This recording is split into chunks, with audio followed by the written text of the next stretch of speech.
Need LASIK? Trust the experienced team at the LASIK Center at Evergreen Eye Center. No glasses, no contacts, no limits. What will you do? LASIK at evergreen.com. Moving 92.5. Brooke and Jubal's second date update.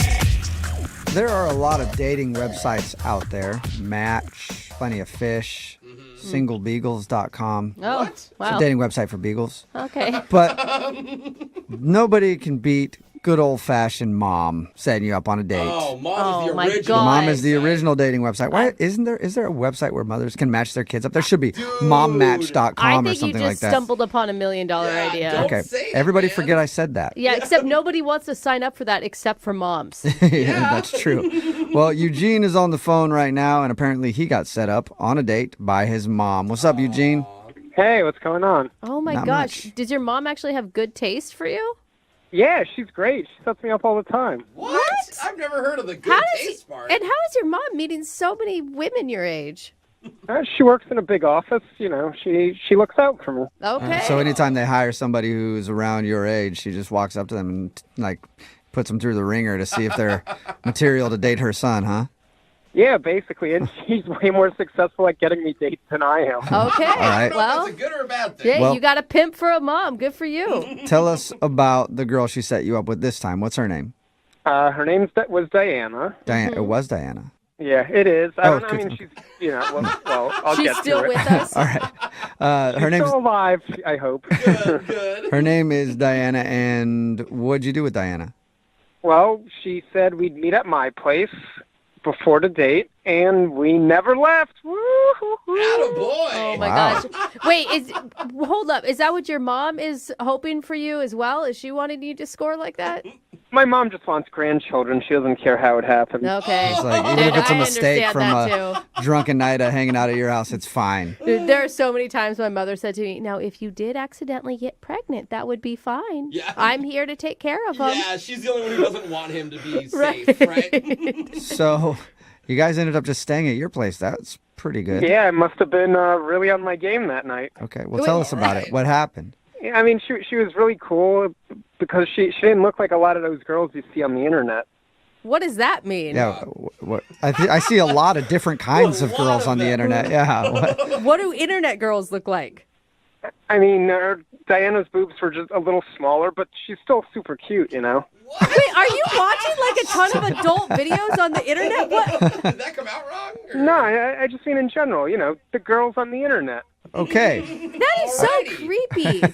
So she looked a little different than the other girls that you see all the time on the internet. And her only descriptor is the size of her boobs so far. Well, we know what kind of stuff you're looking at on the internet. That's all. What else did you like about her?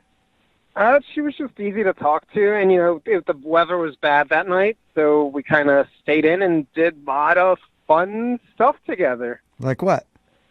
We looked at some old photo albums, then we ordered Chinese food, Ooh, I love played that. some Yahtzee. It was fun. Did she think it was fun? Because if she's flipping through your baby books, chances are pretty good she was not having a great time with that. She seemed to be laughing. I don't know. She seemed pretty good. I mean, it seemed like things were going pretty well because then after a little while, I made my move. I waited till she went to the bathroom, and then I put something risque on the TV. I don't want to know. That's your move? And that worked? What? And what? Yeah. No. So she came out of the bathroom and there's a porn playing in your living room? No, not a porn. Come on. Oh, good. No. Okay. What did you put on the TV that's risque to try to get her in the mood? Game of Thrones. There's always nudity in that. That is true. There's a lot of nudity and a lot of weird sex stuff. Action. And, Yeah. Oh, I haven't seen it still. Oh, you have to watch. Oh my God. Oh, it's so good. Oh, you got to. Have you not watched? Take off of work tomorrow and watch it. It's amazing. Oh my gosh, you sound like you like it a lot. Well, did it work? Did it get her in the mood? By the time the first episode ended, it was super late, and she had to leave. At the end, I'm looking forward to binge watching the show with you and binge doing you. So maybe that was What? a little Doing you? forward. Did you really say that? I'm going to binge you. Did you really say that? I meant it as a joke, you know. Yeah. We had banter. I was joking, but Right. maybe she overthought it. Well, did she laugh at that joke? She laughed, but it was like a kind of nervous laugh. Okay, that sounds like more of like a shocking thing. Like, whoa, did he just say that? Okay, then. I from your description, if I was that girl on the date, I would think you were creepy. Yeah, you were just trying to. What? Creepy? Why?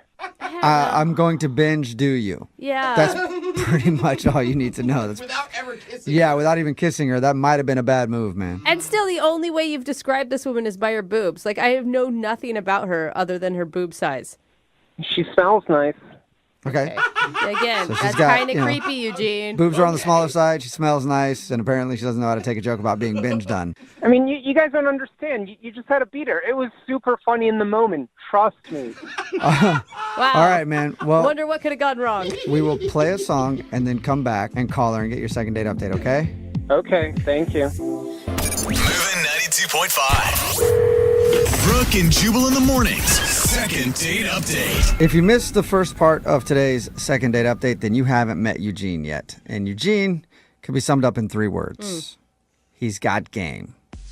That's pretty much how you could sum up Eugene, because he told us about his first date with a girl named Diana. They actually just hung out at his house, played a little Yahtzee. It's always the best foreplay.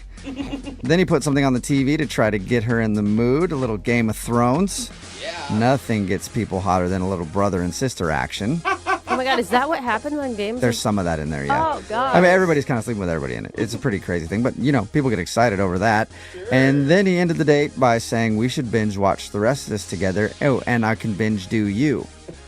So, yeah, no idea why Eugene isn't getting a call back from Diana, but we're about to find out. I know you think your binge do you joke is really funny, and I think it could have been, but it's all about timing, right? Like, you hadn't even kissed her yet.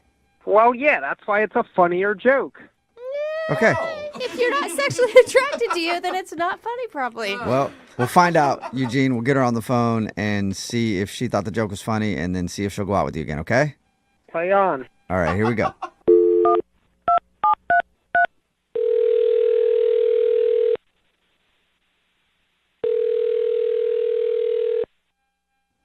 Hello? Hi, may I speak to Diana, please? This is Diana. Who's it? Hey, what's up, Diana? How are you? This is Jubal from Brooke and Jubal in the morning.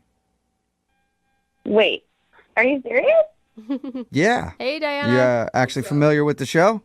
Yeah, I love you guys. Oh, nice. Oh, Okay. thanks. A lot of That's times awesome. we Yeah. call for second date updates and people have no idea who we are, so that's Most refreshing. people don't, yeah. Oh, wait. So you're calling about second date update? Yes, Uh-huh. we are. Okay. Okay. Who is it? Is it about Dylan? Dylan? Yeah, Dylan. I went out with him a couple days ago. Was he asking about me? Not asking us about you, because no, it's not about Dylan. Oh, God. Anybody else you can think of who might want to do a second date update with you? Is it Eugene? Yes, sir. Oh, God. That It's wasn't, Eugene. That wasn't as excited as you were about Yeah. Dylan. Yeah. Yeah. So Eugene's calling about me, okay? Yep. Eugene told us all about your date, and he said he really liked you, but now you're not getting back to him. So is there a specific reason?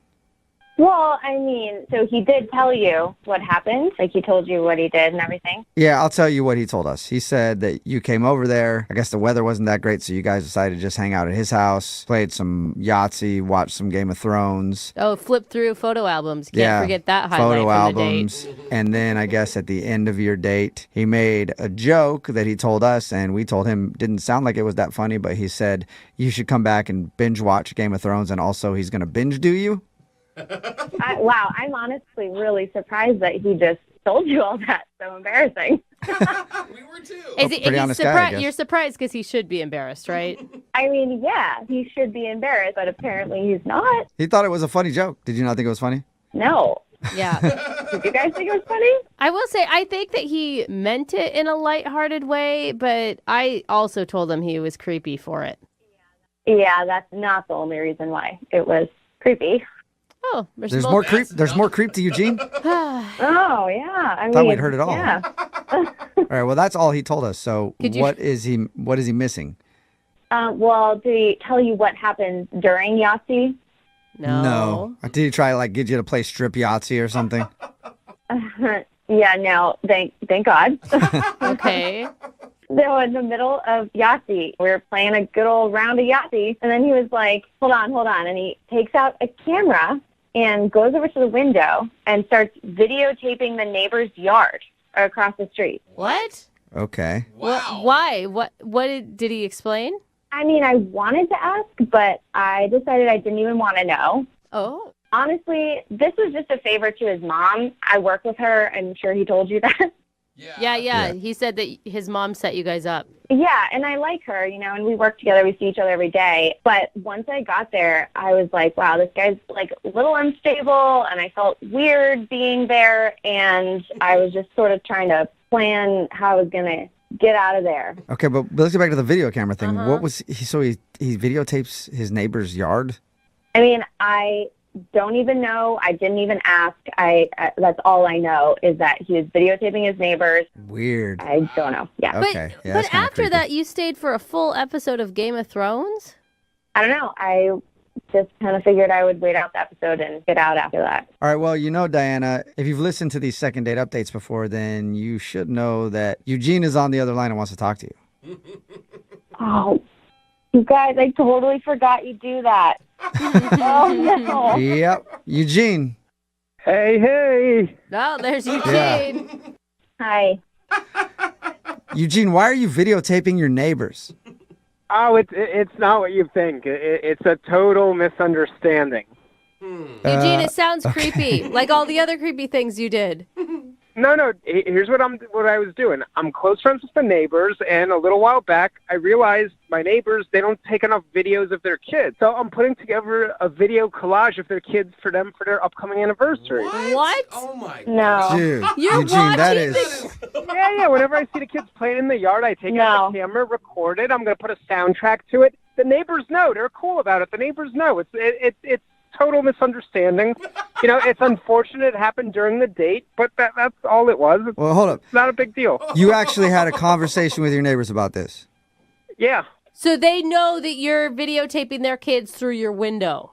Yeah, they think it's a great idea. They're not the best at technology, and I'm really good at computers, so they're happy to have me capture some moments. Some Through moments where your- it looks like somebody spied on their children, like there's no audio, they're kind of far away. Like, I don't know that I believe you, Eugene. No, we're putting music to it. It's going to be good. I know, dude. You just said that on the radio. Like, you hear yourself? This is like a perfect example of the creepy level that you live at. What? I'm doing a nice thing for my neighbors. No, that's not how you do it. Mm-mm. Yeah, Rob and Sandy, they love it. Dude, it was the middle of the night and it was raining. Like, that's a terrible time to get video, first of all, and also so creepy. They have kids going from car to house in the middle of the night. Wait, were the kids in the yard in the dark in the rain? I'm confused now. Yeah, they were playing in puddles. No. I have night vision on my camera. The kids were playing in the You're puddles. videotaping kids with night vision goggles, Eugene?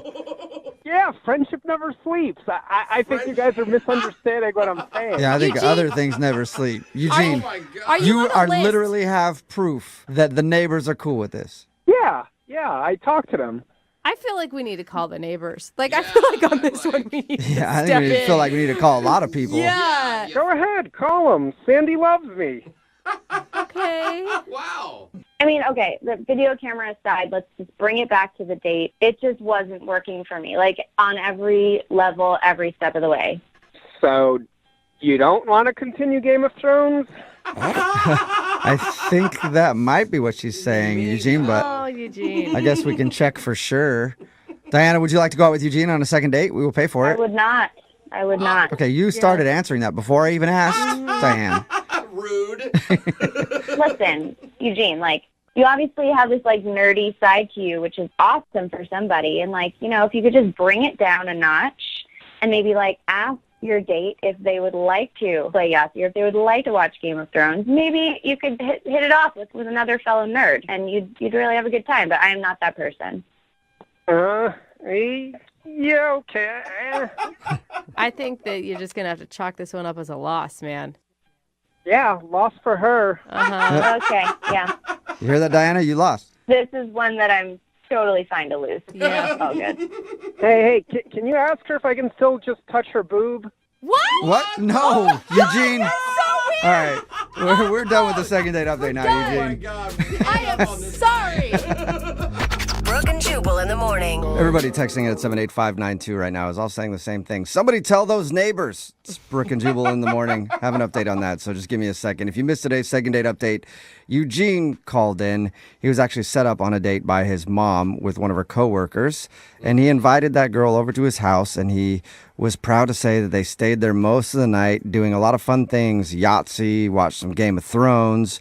What he didn't tell us, and what we found out later from the girl he went out with, named Diana, is that he stopped at one point to videotape the neighbor's house. Yeah. And he told us the reason why was because he's putting together a video collage of their children as an anniversary present. And he heard the kids out in the yard, so he stopped so he could videotape them. And it was nighttime. Yeah. Creepy. And he told us that he had their permission. We obviously were very skeptical. Yes. So we got in touch with the neighbors. Oh, good. And apparently it's true. He does have their permission. Oh, good. So I guess it's still creepy, weird. It's yeah. still weird. But apparently they know and they're cool with it and they know Eugene. So Do the kids know? I feel like we Yeah, should that's just call the true. kids. Yeah, we next. should just Like, call let's them. call the kids. then they're probably like, yeah, this is great. It's all Yeah. cool. It doesn't matter who we tell. It's I going to be mean- creepy. Yeah, no I matter what, guess it's creepy. Things are neighborly there. But I guess it's all good-ish. Yes. Okay. Anyway, if you All want to right. do a second date update, all you have to do is email the show and we will call the person who didn't call you back. Moving 92.5's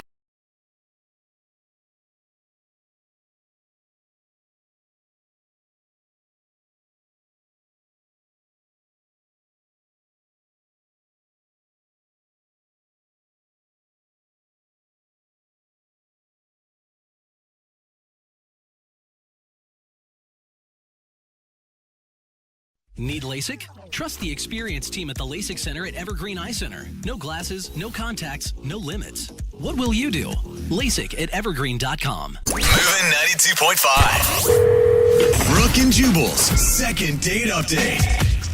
Everybody dreams of getting a little action when they go on vacation, right? Yeah. Even married people. No. When they go on vacation, Yeah. they With each think that other? they're going to find that special someone. Like, you're just out there on the beach and you're like, maybe I could upgrade before I head home. What? No. Well, Brian, who's on the phone right now, met a special somebody on vacation, and apparently that's who he wants to call today for his second date update. What's up, Brian? How are you? Yeah, man, I'm good. Are you single, or were you there with your, wife or whatever on vacation, and now you want to call somebody else? I was single, but I was, in company with my stepdad. So, So you're hooking up with your stepdad? come on. I know. It's too far, isn't it? No, he's got a bucket list, and one of those things was he wanted to go down to Mexico to go fishing. So we went down there together. Oh, how fun. What an awesome trip. Yeah, it was kind of great. It was just me and him and a boat and a lot of fish we never really found. Yeah, that's awesome. Want to go fishing, but not catch anything. All right. So what's the name of the special lady that you met? Holly. And where'd you meet Holly? We were just staying at the same resort, and I just kept seeing her around everywhere. Okay. Kept seeing her, and then you'd follow her around from time to time, trying to get her attention. You guys are not going to make too much fun of me. No, I was with my stepdad. It's his bucket list. I couldn't break that bond. So, Oh, okay. Right, just leave him alone the whole time. Just be like, sorry, I'm hooking up with this chick, dude. I'll be back later. Leave your stepdad alone for the whole vacation. Oh, so weak. don't think I didn't think about that. I thought about that all the time. But All right. Peace out, Pops. Well, how did you actually strike up a conversation with her? one evening, my stepdad tucked in early, so I went down to the bar, grabbed a drink, and I saw her sitting at a table with a gaggle of girls, looked like a girls' night out or something, and they were just laughing it up. Nice. No, so you approached a table full of women. That can be intimidating. Actually, I didn't. Okay, so how did you start talking to her then if you never went up to her? So, I'm watching them, and they're getting pretty raucous, and one of them is getting belligerent as hell. And is that the one you like? No. Okay. Okay. No. Nothing like her. And she got so much, she sort of wiped a couple glasses off the table, smashing them, and at that point it was out of control. So I offered to help out. Okay, so they were drunk enough to where they were dropping glasses and stuff, and you offered to help pick it up? Well, I offered to help get her friend under control. It was basically shouting and screaming. I mean, I assume that's when you struck up the conversation finally and asked Holly out? Not quite yet. No, I had to, her friend was rather large, so I had to kind of haul her up and, shove her in the elevator.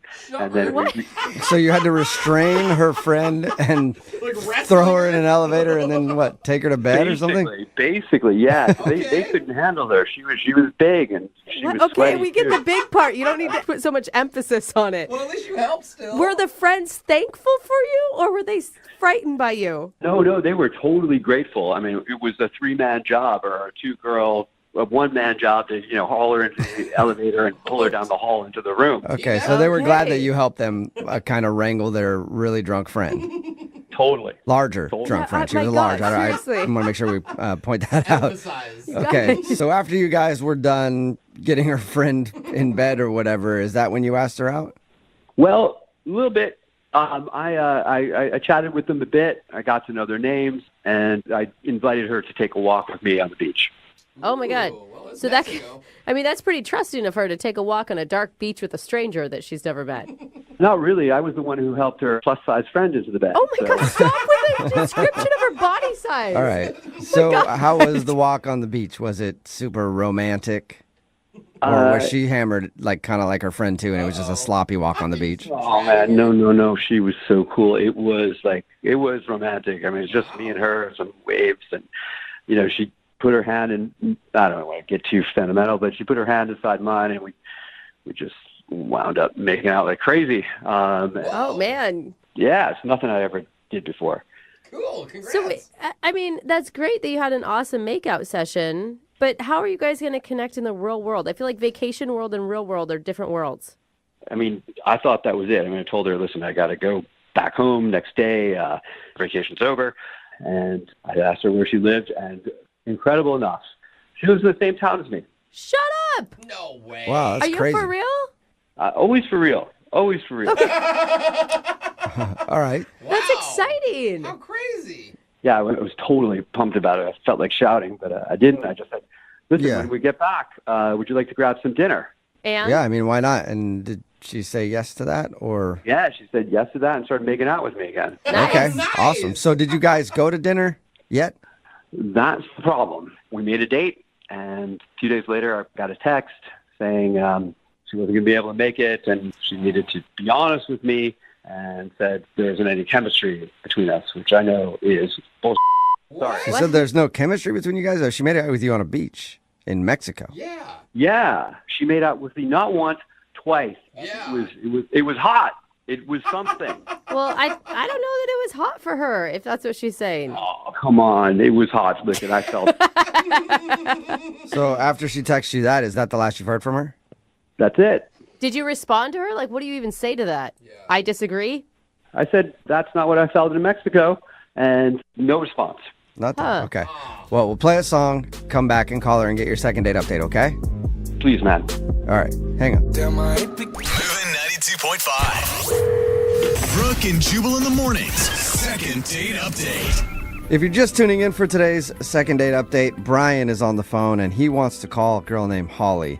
They met while they were actually on vacation, not together, but they were at the same resort in Mexico. They actually met, went for a walk on the beach and made out there. And then he found out that they live in the same town, which is super rare.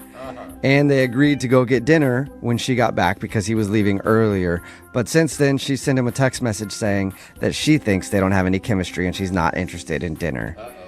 And whenever you make out with somebody like on a vacation, you're always like, this is sweet. I'm never going to see this person again.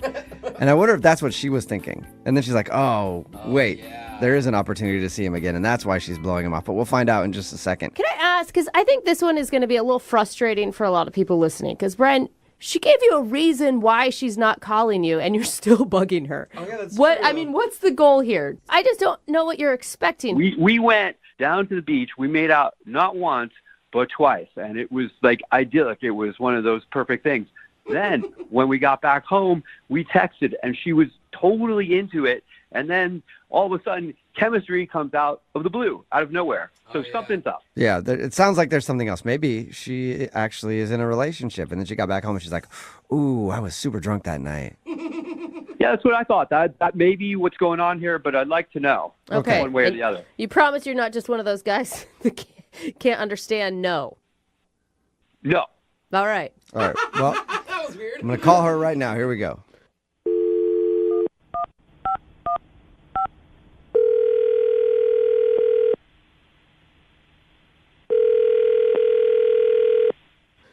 Hello? Hi, can I speak to Holly, please? Yeah, this is her. Holly, how are you? This is Jubal from Brooke and Jubal in the morning. I don't know what that is. Hi, Holly. Oh, okay. Holly, it's a radio show. It's called Brooke and Jubal in the morning. Still probably don't know Okay. what that means, but Yet again. I don't. I'm calling you today because we do a segment on our show called the Second Date Update. That's where if you go out on a date with somebody and then end up blowing them off after, they can email us to get you on the phone and ask what happened. So that's why we're calling today. Are you, I mean, maybe you have the wrong number or something. I don't know who would. Well, let me ask you this. Have you recently gone on a vacation in Mexico? Yeah. Okay, then I think you're the right Holly because the dude that emailed us, his name is Brian. Okay. And he told us about meeting you in Mexico and said that you guys hit it off, even went for a walk on the beach and made out a little bit.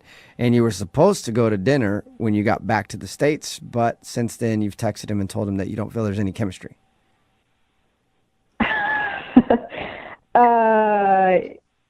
Yeah, this is really odd. Why is he calling the radio? I mean, what else did he say? That's pretty much it. He just wants to know why all of a sudden there's no chemistry when he thought you guys hit it off greatly.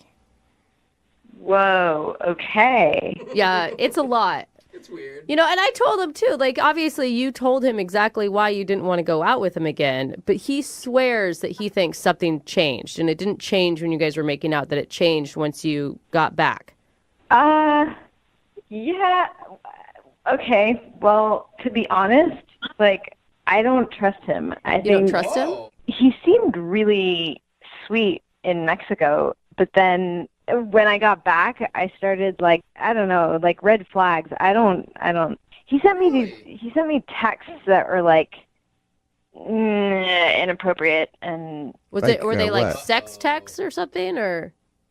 well, yeah, I mean, yeah, you understand what I'm saying. Like he sent you pictures. I mean, if you want to get technical, they weren't pictures, but they were not appropriate text.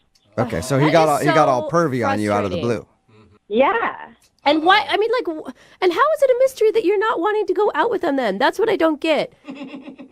I mean, again, he was really, really sweet in Mexico, but then he started getting all pervy, and I don't want to see him again. Well, let's ask him about it, Holly, because the pervert is on the other phone listening right now and wants to talk to you. What? Sorry. Yeah, Brian is actually on the other line and wants to talk to you. Are you there, Brian? Yeah. Yep. Oh my God. I didn't know that you were going to be on the line. This is so embarrassing. Embarrassed at what? I don't even know what kind of perverted stuff you're talking about. You know exactly what you sent me, and I'm not that kind of girl, so. Whoa. What? Hang on. Tell me specifics because really, I'm really confused.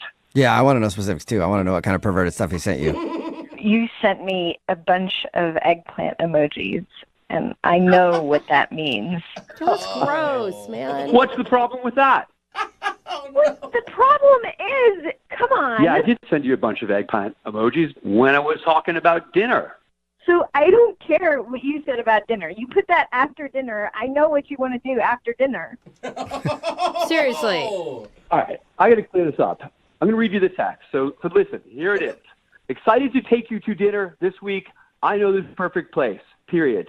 And then I put 1, 2, 3 eggplant emojis.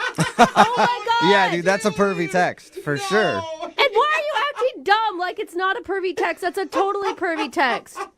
How is that pervy? How is an eggplant pervy? I just don't get that. Shut up. That Because- are you just trying to be dumb to save face? No, I think he doesn't know. I don't really know. I have no idea what you're talking about. Brian, so you don't know what the eggplant emoji stands for? I have no idea what you guys are talking about. I only put those eggplant emojis there because she told me in Mexico she was a vegetarian. Oh. Shut up. Holly, are you really a vegetarian? Yeah, but that doesn't mean that he can send inappropriate stuff still. Damn, Holly, I put those there because I found a vegetarian restaurant to take you to. Do you really not know what the eggplant stands for in emoji language, Brian? No, I don't. Eggplants? That's all I saw. An eggplant. Yeah, it stands for something else, man. Out of all the vegetable emojis, like salad emojis, something else. Why would you choose that one if you weren't trying to be perverted? I don't know. It was the first one that came up in the vegetable category. It does stand out. Do you believe him, Holly? I don't know. It sounds like he's changing his story. I thought that he wanted to do stuff after dinner. No. I wasn't thinking about anything. I didn't know secret meaning of eggplant. I wasn't thinking about that at all. Maybe later on, but I didn't mean anything by that text. I was thinking it. I wouldn't say it, though. I don't know what to think. I mean, you shouldn't send those to anyone, no matter what. Yeah, I'm confused on this one, too. I think he's learning a lesson. You right now. believe him? I do. Guys, are there any other vegetables I should know about at this point? Yes. There are a few things, Yeah. that you shouldn't send, but maybe Holly can explain those to you in person. Holly, would you like to go out on a second date with Brian? We'll pay for it. I really don't think he understood what the eggplant emoji was. He seemed genuine, which is kind of cute. He didn't know what an eggplant emoji meant, so Holly, I'm really sorry. I did not know the secret meaning of eggplant, and I won't send any more of them. Ever. Please. Oh, look at you. Got to laugh. Hey. I mean, I guess you were just naive about it. Sounds a little unbelievable, but I will give you the benefit of the doubt. So, is that a yes then? Yeah. Awesome. Congratulations, Brian. You got a second date. Woo. That is awesome news. Yeah. Holly, thank you for giving me another chance. I'm going to send you another text. It's going to be clean and unmistakable. Yeah. Had a great time in Mexico. Think we're going to have another one here. All right. That's really And cute. Brian, obviously you need to brush up on your emojis, okay? Yes. So is there a class I can take online on YouTube so I can brush up on them? Maybe you can look on YouTube or ask some friends or something. I will tell you this, the splash emoji means have a nice day. So send that one Don't as believe much him. as possible, okay? Brooke and Jubal in the morning.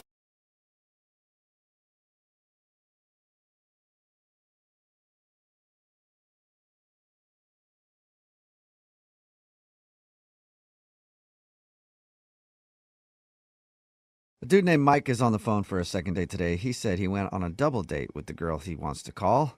I've only been on one double date, and it worked out great for me. I got in an argument with the girl that I was with and then ended up leaving everybody. Why is So that I don't great? think double dates are very good. And so it's no wonder that Mike's not getting a call back after his double date. Oh, my God. Mike, did you guys argue on the actual date and then you just ditched out?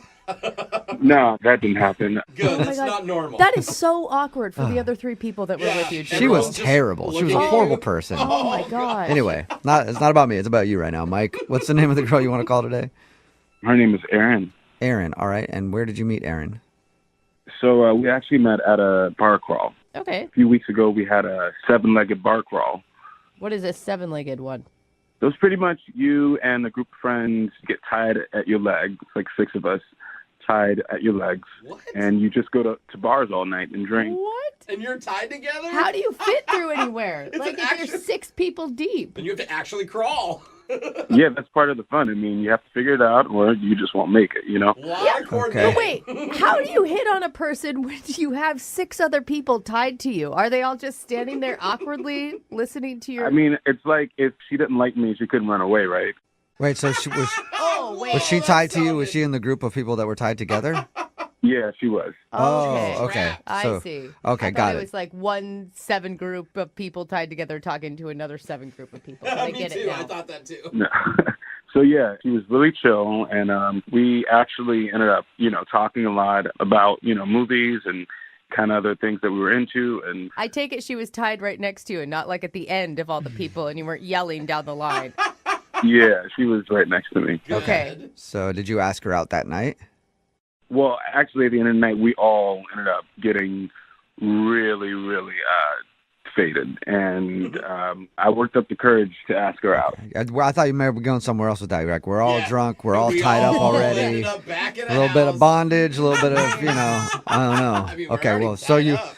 you got drunk enough to ask her out. That's it. Yeah. Okay. But my roommate was also in our group, and she got to know her too, and they kind of hit it off also. So I suggested a double date with my roommate and I. Okay. Cool. So I invited Erin over to be my date, and I got my roommate to invite her guy over to be her date. What'd you guys do when you went out? So we invited them over to our place, and we drank, and then we made our way down to the bars again. Awesome. It's kind of crazy how we always seem to end up at a bar somehow. Seems to be a theme to your life right Yeah, now. right. Just drinking. There's not a lot of food involved, it sounds like, either. I mean, we had some snacks, but Okay. Okay. How did it go? I mean, it was cool. I mean, I enjoyed myself. Okay. It got a little awkward at one point.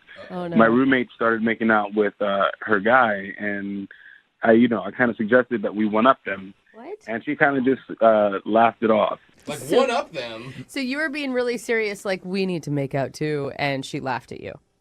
Well, I thought I was being, smooth with that line. I thought I was going to get at least a little peck on the cheek or something. Yeah. But yeah, she just kind of laughed it off. Okay. So did you not get a kiss at all? I didn't, no. Okay. And was that just the end of the date? You guys just hung out for a little while watching your roommate make out with her date and she laughed? No, it got a little awkward, so we pretty much just ended up getting the check and calling it a night. So what got awkward? Just that you were sitting there staring at your roommate swapping saliva? Yeah, pretty much.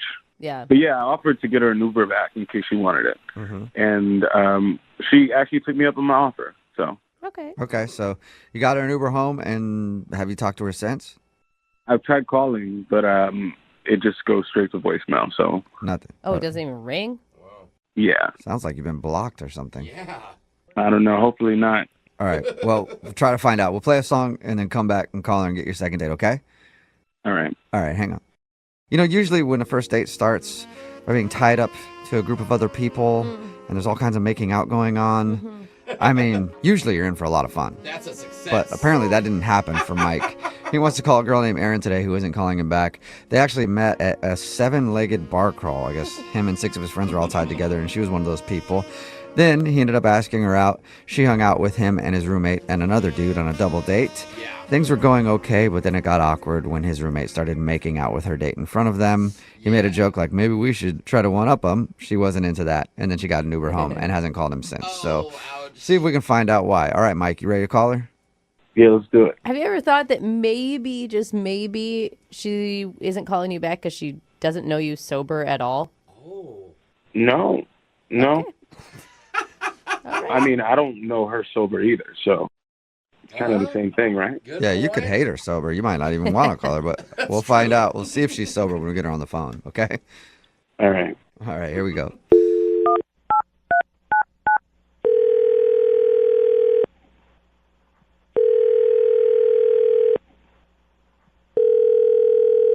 Hello? Hi, may I speak to Erin, please? This is she. I'm doing a survey on this dude named Mike that I know and anybody who's been out on a date with him. Have you been out on a date with a guy named Mike recently? Sorry, wait, I'm confused. Are you being serious? Kind of joking. Sort Not of. really. We do a segment on our show called The Second Date. That's where if you go out on a date with somebody and then don't call them back after, that person can email us to get you on the phone to try to figure out what happened. So Mike emailed us about your date. Oh, okay. I get it now. Do you mind talking to us for a minute about your date with Mike? Sure, that's fine. Okay. So he told us how you met, like some 7-legged bar crawl thing, and then he says that you went out on a double date with him and his roommate, but now you're not getting back to him. He said he really liked you and he can't figure out why. Is there a reason? I don't know. I feel like the whole situation with him, it's just, I really don't think it's going to work out between us, so. What situation? I mean, he didn't mention that he was in any sort of situation. I mean, just kind of what happened that night. It just got kind of weird, but. The only thing that he told us that was weird was his roommate started making out with her date and wouldn't stop, and he thought that was awkward. Oh, he didn't tell you about the situation with him and his roommate? No. Mm-mm. Well, okay, so basically at one point I was talking to his roommate alone, and she was telling me that occasionally when she and Mike get bored, they'll hook up. Like maybe like once or twice a month or something like that. Wait a minute, what? They're sleeping together? Just casually? Yeah. Yep. So, like, I kind of try to play it cool, like, at the time, but I'm really, like, not cool with that at all. It's not what I'm looking for. Wait, you don't want to date a guy who hooks up with his roommate from time to time? No, and especially not someone he, like, lives with. Like, anyway, so I just kind of, like, the rest of the date, I was kind of like, oh, okay, just gonna try to sit here and let the time pass and get home. And there's no way, like, she wasn't joking, right? There's no way it could have been a joke or something? No, I think she was being very sincere. Oh, wow. Oh, my God. Just from what I could tell. Yeah. And she was like, it's not a big deal. It's totally fine. I just want to let you know. Like, how is that not a big deal?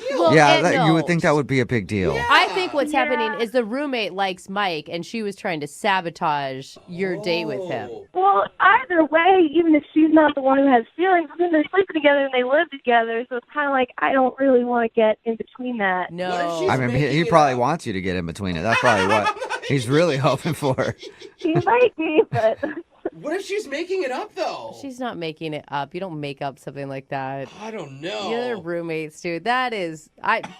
Who is going to date Mike when he's sleeping with his roommate? No one. Yeah. Anyway, I'm kind of surprised you didn't mention that, but... Yeah. Well, that answers our question. Definitely does. Pretty cut and dry there. Yeah, so, after that, I didn't really want to, like, go out with him again or see him again. Yeah. Well, the good news is you don't have to see him again, but I do want to see if you'll talk to him again because he's on the other line listening and wants to talk to you. What? Are you serious?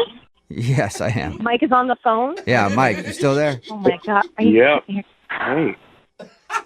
I heard all of that. I mean, what's the big deal? What's the big deal? Are you serious? It's not a big deal. I mean, we're not exclusive.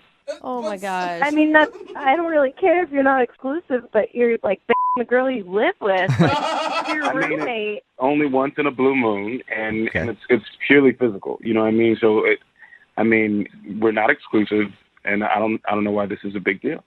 For real. You don't know why that's an issue. You're sleeping with somebody that you live with. No, I mean, are you trying to pressure me to be your boyfriend? Is that what you want? Oh, my God. Oh, my God. Women always trying to, like, ruin your life right away. No. I mean, it seems like you're trying to pressure me to not see other ladies. What? No, you can go ahead and see other ladies. I'm looking for someone who doesn't have your situation going on. Yeah. I mean, Mike, think about it. Like, how could she ever trust you if you guys did start a relationship? Yeah. I mean, my roommate's dates are cool with it. I don't see how you wouldn't be cool with it. Well, it's just what if you're just sitting around and we're starting to get serious, but one day, like, what if I'm out of town and you just get really bored and you hook up with her and, like, what then? Like, it just then... Well, if that did happen, I'd tell you. I'd be honest about it. Yeah, if we were dating and I slept with my roommate, I'd at least let you know. That's very nice. That is nice of you, Mike. I appreciate the honesty, but that's still just not really what I'm going for. Like, think about it this way, Mike. Like, if I asked you to come over to my apartment and then I told you, like, oh, hey, I'm having sex with my male roommate over here, would you be, like, super cool with that? Like, what would you think of that? I mean, I just want you to call me and after you've showered. Dang. Wow, man. That is... I mean, I'm just saying, we should be allowed to date other people. Why do you care who I date? We're not exclusive. Do we sit down and have a conversation and say, hey, I'm your boyfriend, you're my girlfriend? Like that. We did not have that conversation. Obviously, we haven't had that kind of conversation. And it's different, too, when the person that you're, like, seeing just lives is 10 feet away from you all the time. I mean, that just makes it even weirder. Like, I can't, it's just not something I'm into. Mike, why aren't you just dating your roommate? No, I'm not into her like that. I mean, that's just weird. Oh. Yeah, it's weird Weird. to date someone that you're sleeping with casually who happens to live with you, too. It's odd. I'm with you there on that one, Mike. I mean, honestly, have none of you guys hooked up with any of your friends because you've been bored? Yeah, but it wasn't No. multiple times a month, and I didn't live with them. I mean, I highly recommend it because it's pretty fun and it's pretty convenient. Very convenient, too. So hear that, Aaron? It's convenient. You know? Oh, yeah, I'm sure it is. Wow. Well, I mean, keep it on, Mike, but I don't think I'm going to have any part of that. Well, hold on, Aaron. Before you get to that, let me just ask you, would you like to go on a second date with Mike? We will pay for it.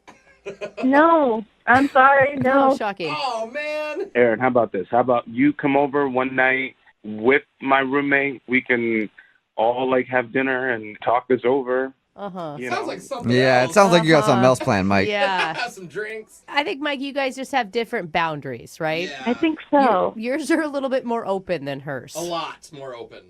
I mean, she's definitely open to come over whenever she wants. Oh, okay, Aaron. Open invite. Well, I'm sorry, you turned down the date, but you got an open invite over to Mike's place whenever you want it. That's kind of nice, right? Thank you. All right, well, appreciate you telling us why you didn't call him back. And Mike, maybe be more upfront about that with other dates that you go on, and you might find a girl that's right for you. Or don't say it at all. Or just, again, start dating the roommate. Ew, I would never date her. She's like my sister. Oh, All right, it's getting worse. all It's getting even worse for you, Mike. Take care. Are you single and feeling out of the loop? Put away that mouse and get out of the house. Join In the Loop, Seattle's brand new activities club just for singles. Go to intheloopsingles.com today. Moving 92.5. Brooke and Jubal's second date update. If you want to leave a lasting impression on a first date, you should always make the other person fear for their life. No. Yeah, it's good. They'll remember it for a long time. And who knows? You take them out, you scare them to death, and then they'll be like, we're not going to be on this planet forever. We could die at any moment. Maybe they're willing to take a risk that night. And that's what Eric did on his date that he wants to talk about today. Eric apparently put the fear of God into her right away and is now wondering why he's not getting a call back. Eric, how are you? I'm all right. Oh, my God, what did you do? Yeah, you guys make it seem like I pushed her out of a plane or something. It wasn't anything like that. Yeah. Well, but your email did say that you scared her. Yeah, I mean, I guess so. Why don't you tell everybody what you did? Well, basically, I'm single, and my buddy's a mutual friend with this girl who's like, oh, you should go out with my friend Nicole. She's single. Who knows? It might work out. So, I'm down, and I check out her Facebook page, and she's cute, and some of her photos look like she's having fun, like, she goes fishing, and she just seemed like she's active, and I'm pretty active, and I'm like, all right, so this girl looks like a good time. She's hot. So I'm like, why not, and I ask her out, and she says, cool. And so then I went to go pick her up, and, I have a car too, but I have a motorcycle, and so I thought, how awesome would it be to roll up on the bike? Oh, no. No. Big mistake, Nope. Eric. I would not get on it to save my life. Yeah. There's no way. As a guy who rides motorcycles, I've tried that a few times on dates. I mean, I've asked before. I've asked beforehand. I'll be like, hey, I ride a motorcycle. It's sunny. Do you want to go for a ride? And they always go, no, thank you. Yeah. Girls are not necessarily as big of fans of motorcycles as most dudes are. So you didn't tell her that you wanted to pick her up on a motorcycle. You just showed up on a bike. Yeah, man. I mean, I showed up. I had a helmet, and I was like, look, this is going to be fun. I'm a great rider. Never had any, moving violations or accidents or anything. Oh, my God. Yeah, you cursed yourself. Yeah, and she has no idea who you are. Do you just expect her to get on the back? Yeah. I thought she'd be excited about it. I thought it was kind of a good idea. I've actually gone on dates with girls in the past where I've done this, and they love the bike. Okay. But she did not. No. What was her reaction when you pulled up on a motorcycle? I rolled up, and she was kind of like, you're kidding me. So she didn't want to go on the motorcycle, so what'd you do? I actually convinced her to come on. You did? You did? You should have just been like, hey, screw it, we'll go get a cab. Yeah, or I'll park here, let's Uber. Yeah. Well, I had to convince her pretty hard. I was sort of like, it's going to be fun, trust me, there's a freedom to it, you'll totally have the best time, you'll probably not want to get off. I guarantee you this will be one of the greatest things you've ever experienced. Oh, man. That is a big sell, sir. Yeah. So she finally got on? Yeah, so she got on. Okay. Was she like white knuckling you the whole time, just grabbing onto you for dear life? Well, at one point, we started to get into the speed limit, and she started like kind of screaming. I sort of heard like a ah! And I thought she was having a good time, like I thought it was like an excited yell, and so I kind of sped up, and then I sort of felt like a really deep like knuckle in my stomach kind of grab through my jacket. And I was like, I think I need to pull over and see what's going on here just to be safe. And so we pull over, we're probably 6 blocks down the street. We weren't even that far. And she had been screaming, and she's like, I don't ever want to do that again. Oh, no. It's terrible. She was really scared. And at that point, I was like, oh, man, what do I do here? And she was just like kind of freaked out. So I was like, look, let's call an Uber, like you guys suggested earlier, which I probably should have done in the first place. And she was kind of like, okay, fine. So we waited around. She got in the car, and then I met her at the restaurant. And now how did the date go after? Well, it was definitely awkward at first. I mean, she was really kind of shaken up. And I felt bad. She's like, I need a drink now. Just somebody pour alcohol down my throat. Yeah. So it was a little awkward, and she was sort of like fidgety and maybe scared. And at that point, I was kind of like, oh, my God, is this slipping away from me? But we kind of loosened up after a drink. And at the end of it, I was like, look, let's do this again. No motorcycle. I'll pick you up in my car. We'll drive safely. And she said, okay, I'd like to maybe do that. And then she told me she'd be in touch with me. I can't believe she even showed up for the dinner. Like, she must have liked you at some point. I would have just stood you up right there and went home. Just tell the Uber, hey, yeah, get me back home. Fine. I'm done with this. Yeah, well, when she did show up, I was kind of like, oh, my God, I still have a chance. Did you spend the most of the time apologizing profusely at dinner? Yeah, there was a lot of that. As you should. Yeah, you should have. So you said that the plan was for her to contact you, and she hasn't, obviously. But she said, I'll be in touch. And so, a couple of days go by and I hadn't heard from her. So I gave her a text. Just wanted to make sure she was okay. And I'm texting her, and I'm like, look, I'm so sorry. No more bikes. I'll bring my car this time. No helmets will be involved in any future dates. It'd be awesome if you showed up on the next date in a NASCAR. Let's do this. Yeah. But I'm thinking, did the bike really freak her out that much? I mean, I don't know. I mean, it wasn't that crazy. But apparently, she's not texting me back, and I haven't heard from her. So maybe you haven't heard from her because after your bike ride, she just suddenly got a love for motorcycle riding and has been riding across the country, just exploring this fine nation on her motorcycle. I highly doubt that. All right. Well, we'll play a song, come back, call her, and get your second date update, okay? All right, thanks. All right, hang on. Moving 92.5. Brooke and Jubal's second date update. We're right in the middle of a second date update, and in case you missed the first part, Eric is on the phone with us right now. He wants us to call a girl named Nicole. He picked her up for their first date on his motorcycle. Only problem was he didn't tell her that he was coming over on his motorcycle. She didn't even want to get on the thing. He convinced her to get on, and a little while into the ride, she made him pull over because she was scared to death.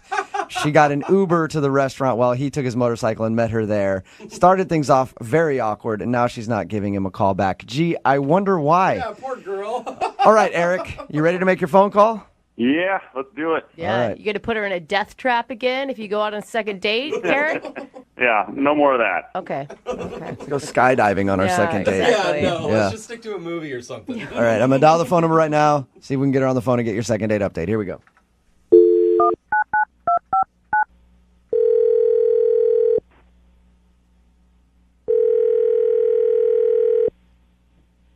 Hello. Hi, is Nicole there? This is she. Hey, Nicole, how are you? This is Jubal from Brooke and Jubal in the Morning. Okay. Okay. How you doing? What is this? What's going on? We do a segment on our show called the Second Date Update. It's where if you go on a date with somebody and then end up not calling them after, we call you to find out why. And we recently got an email from somebody who went on a date with you. Really? Yeah. His name is Eric. And I guarantee you remember going out with Eric because he almost killed you.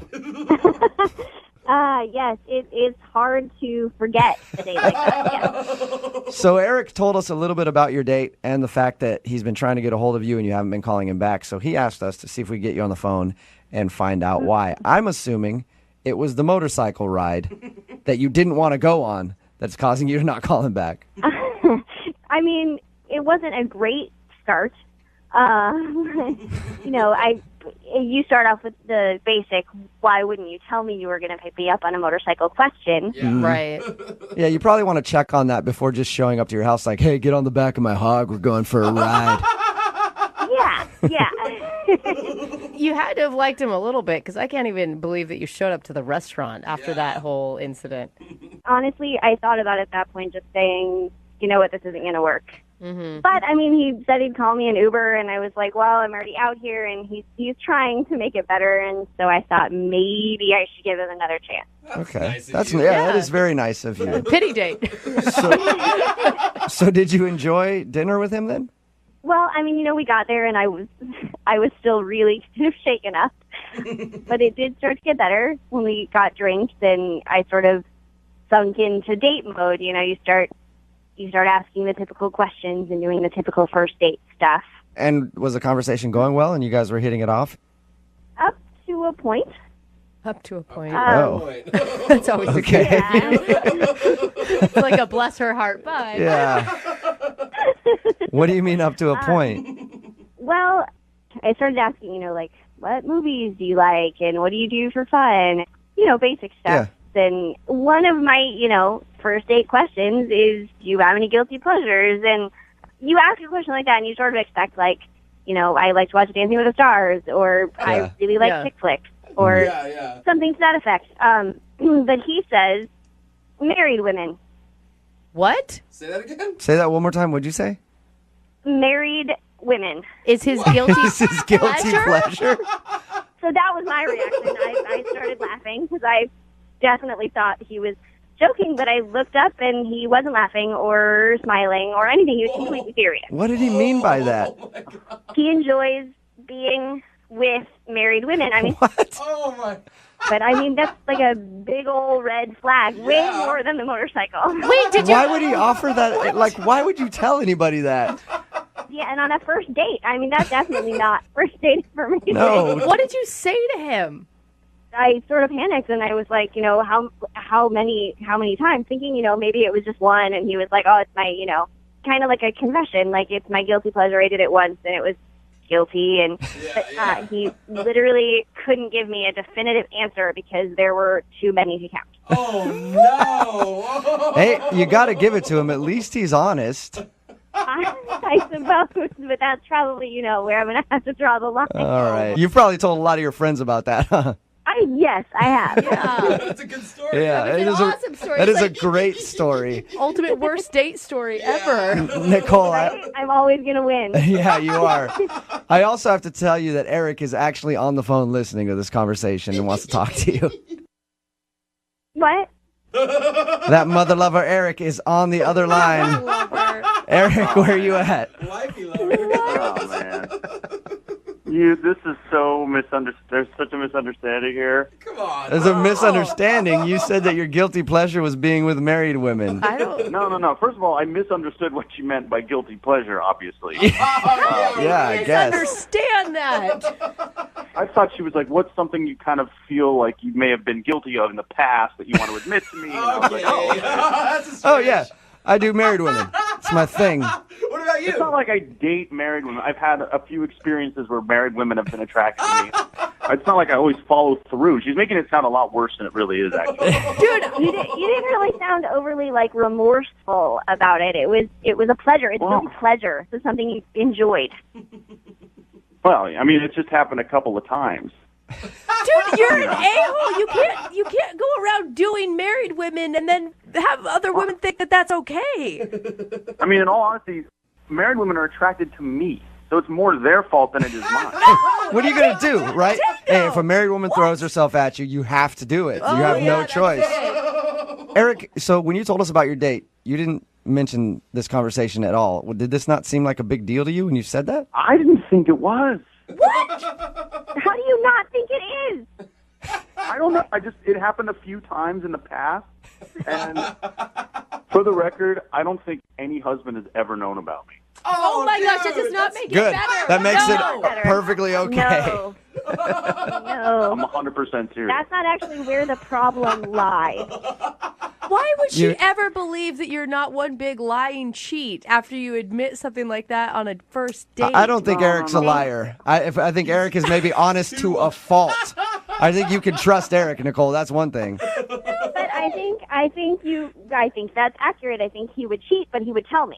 Right. Yeah, I'm That's a good not point. sure that that's a win-win situation. Oh man, Oh, dude. I shouldn't have even brought it up.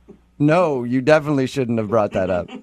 I mean, again, it's not like I'm out looking for married women. I seem to drive. My bike attracts a lot of married women. Oh, there it is. There it is. I Married. don't know. It's not Wow. my fault. It just happens. It just seems to happen to me a lot. That's all I was kind of saying. Is that married women seem to come on to me a lot. Like, You're not making this any better at all. yeah, I mean that's why it's a guilty pleasure because I feel kind of guilty. That makes sense. You want to save your affinity for having sexual relations with married women until you guys are already dating for a little while, Eric. It's too early on a first date. Honestly, Nicole, I thought we had a great time that night. I mean, aside from the bike and this misunderstanding in our conversation, I really think you're awesome. You're adorable. I don't know. You seem like someone I could definitely hang out with if you wanted to go out again. He feels that way about you, Nicole, and you're not even married. That shows how much he cares. Yeah.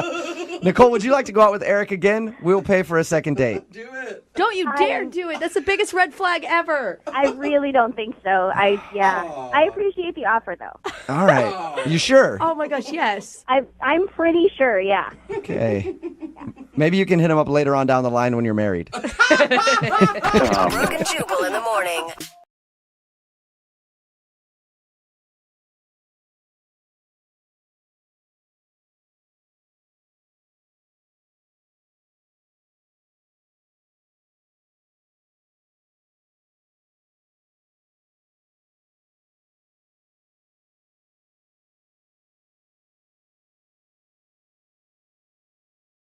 Need LASIK? Trust the experienced team at the LASIK Center at Evergreen Eye Center. No glasses, no contacts, no limits. What will you do? LASIK at evergreen.com. Moving 92.5. Brooke and Jubal's second date update. If you want to make a first date memorable, you really only have one of two options. Either you can be very romantic, or you have to expose them to something that has a high rate of mortality. It's either flowers or funerals, no in between if you want to make somebody remember a first date. Okay. And Raul is on the phone right now to do a second date update, and he is a man that I can respect because he did one of those things. Raul, what's up, man? How are you? I don't know. I don't think it worked out for me, man. Oh my God, please don't tell me that she's actually dead. Yeah, what? No, well, I mean, she might as well be. Yeah. No, she is. She is. We're actually going to attempt to call her with a Ouija board. Ooh, cool, we're doing a seance. First second date update from beyond the grave. Sweet. No, she's alive. I'm sure she's fine. She's just not talking to me, you know? Okay, that's good. That's good. Before we get into what you actually did on your date, tell us a little bit about her. What's her name? Justine. Okay. And where'd you meet her? We met online. Okay. I thought she was really, really cute, and she had beautiful eyes. They were amazing, and I loved her bio. She said that she's a risk taker, and you don't see that too often. Okay, and what does that mean to you to be a risk taker?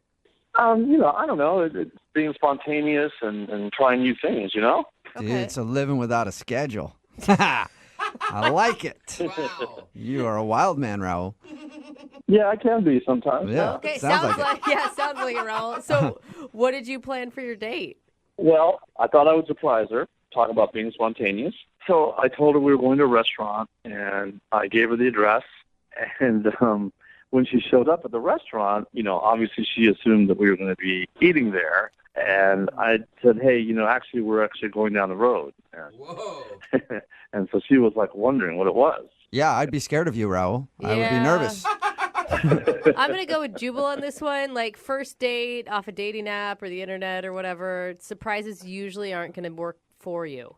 Yeah, I think she saw that I was trustworthy. I'm a trustworthy person. I wasn't going to take her to the middle of a field or something. But you kind of did. What did you guys do? Yeah, that's a good point.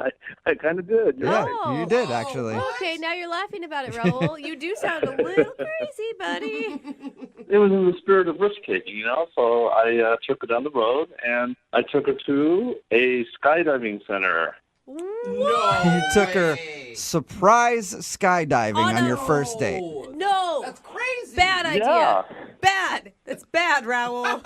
That's like something that people have to think of, or like a bucket list item. It's something that you wait your whole life to do if you're going to do it. Yeah, but she was totally into it, She was? Well, we'd been chatting online already about it, and she said that she really wanted to do it. So I thought, why not surprise her with that? Okay. What did she say? What were her words when you're like, ta-da, we're jumping out of an airplane?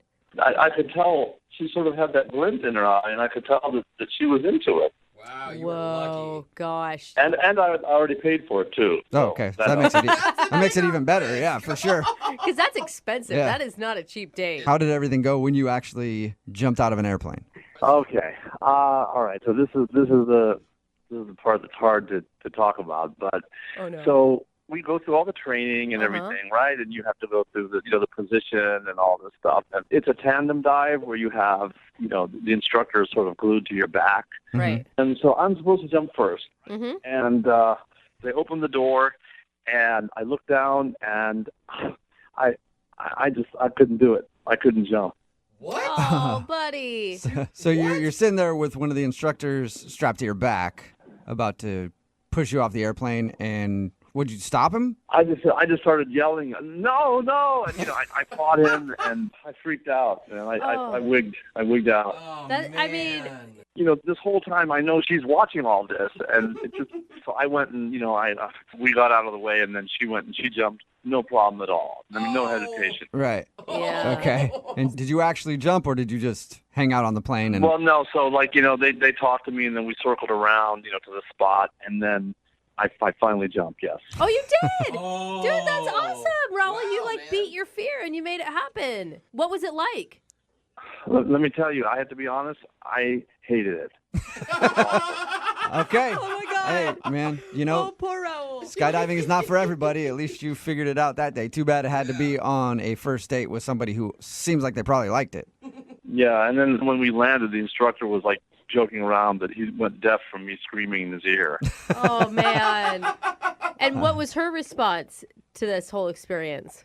I mean, she said I was very brave and et cetera, but I could just tell that, she was sort of, I felt she was laughing at me inside, I mean, Yeah. it was embarrassing. And how did everything end after the date? Kissing, or did she hold you like a baby and let you cry? How'd it work? No, it was just uncomfortable, and I asked her if she wanted to go, get a bite to eat, and she said she was just really tired from all the day's activities, which I understood. So, we just gave each other a hug, and we said goodbye. Oh, man. That did not work out how you expected it to, did it? Nope. And is that the last you've heard from her, or have you guys talked at all since? I mean, I've tried to reach her. I texted her, I emailed. I haven't heard back. Okay. Well, we'll play a song, Yeah. come back, and then call her and find out if you, being a little scaredy cat on the plane, Oh, come on. is causing you not to get a second date. Yeah, thanks a lot for that. Yeah, no problem. All right, we'll get your second date update right after this. Hang on. Moving 92.5. Brooke and Jubal in the mornings. Second date update. Right in the middle of a second date update. And if you're just joining us, today's second date update is proof that you should not take risks in life. Just be safe, because every time you take a risk, it screws something up. Oh, man. Right, Raul? Yeah, whatever. Yep. Oh, my exactly. gosh. Raul, if you would have Oh. just taken this girl to dinner, maybe a movie, who knows? You could have been married by now. But instead, you had to surprise her with a skydiving trip, and then you ended up getting scared and not being able to jump out. And now she's judging you. Yeah, no good deed goes unpunished, right? I don't even my know what that gosh. means, Raul. Don't even know what that means. All I know is you screwed up by taking her skydiving on the first date. I spent $400, man. Ooh, that is an jeez. expensive first date. And Yeah, we it don't know for sure that she's judging him for not jumping and screaming like a little baby inside the plane, that okay? is true. If you're just joining us, he took a girl named Justine skydiving. The only thing is, Raul was scared to jump out of the plane. Yeah. She jumped out They had to circle around again. He finally jumped out, but yelled so loud the instructor even commented on it after, like, wow, I've never heard anybody scream that loud. So that's why Raul thinks he's not getting a call. All right, man, you ready to get her on the phone? Yeah, I guess so. Oh, you sound so defeated, buddy. No. Be brave this time, okay? Okay. All right. You sound like you're more nervous now than you would be going skydiving. Yeah, I think I kind of am, man. Okay. Oh, man, good luck. Here we go. I'm going to dial their phone number.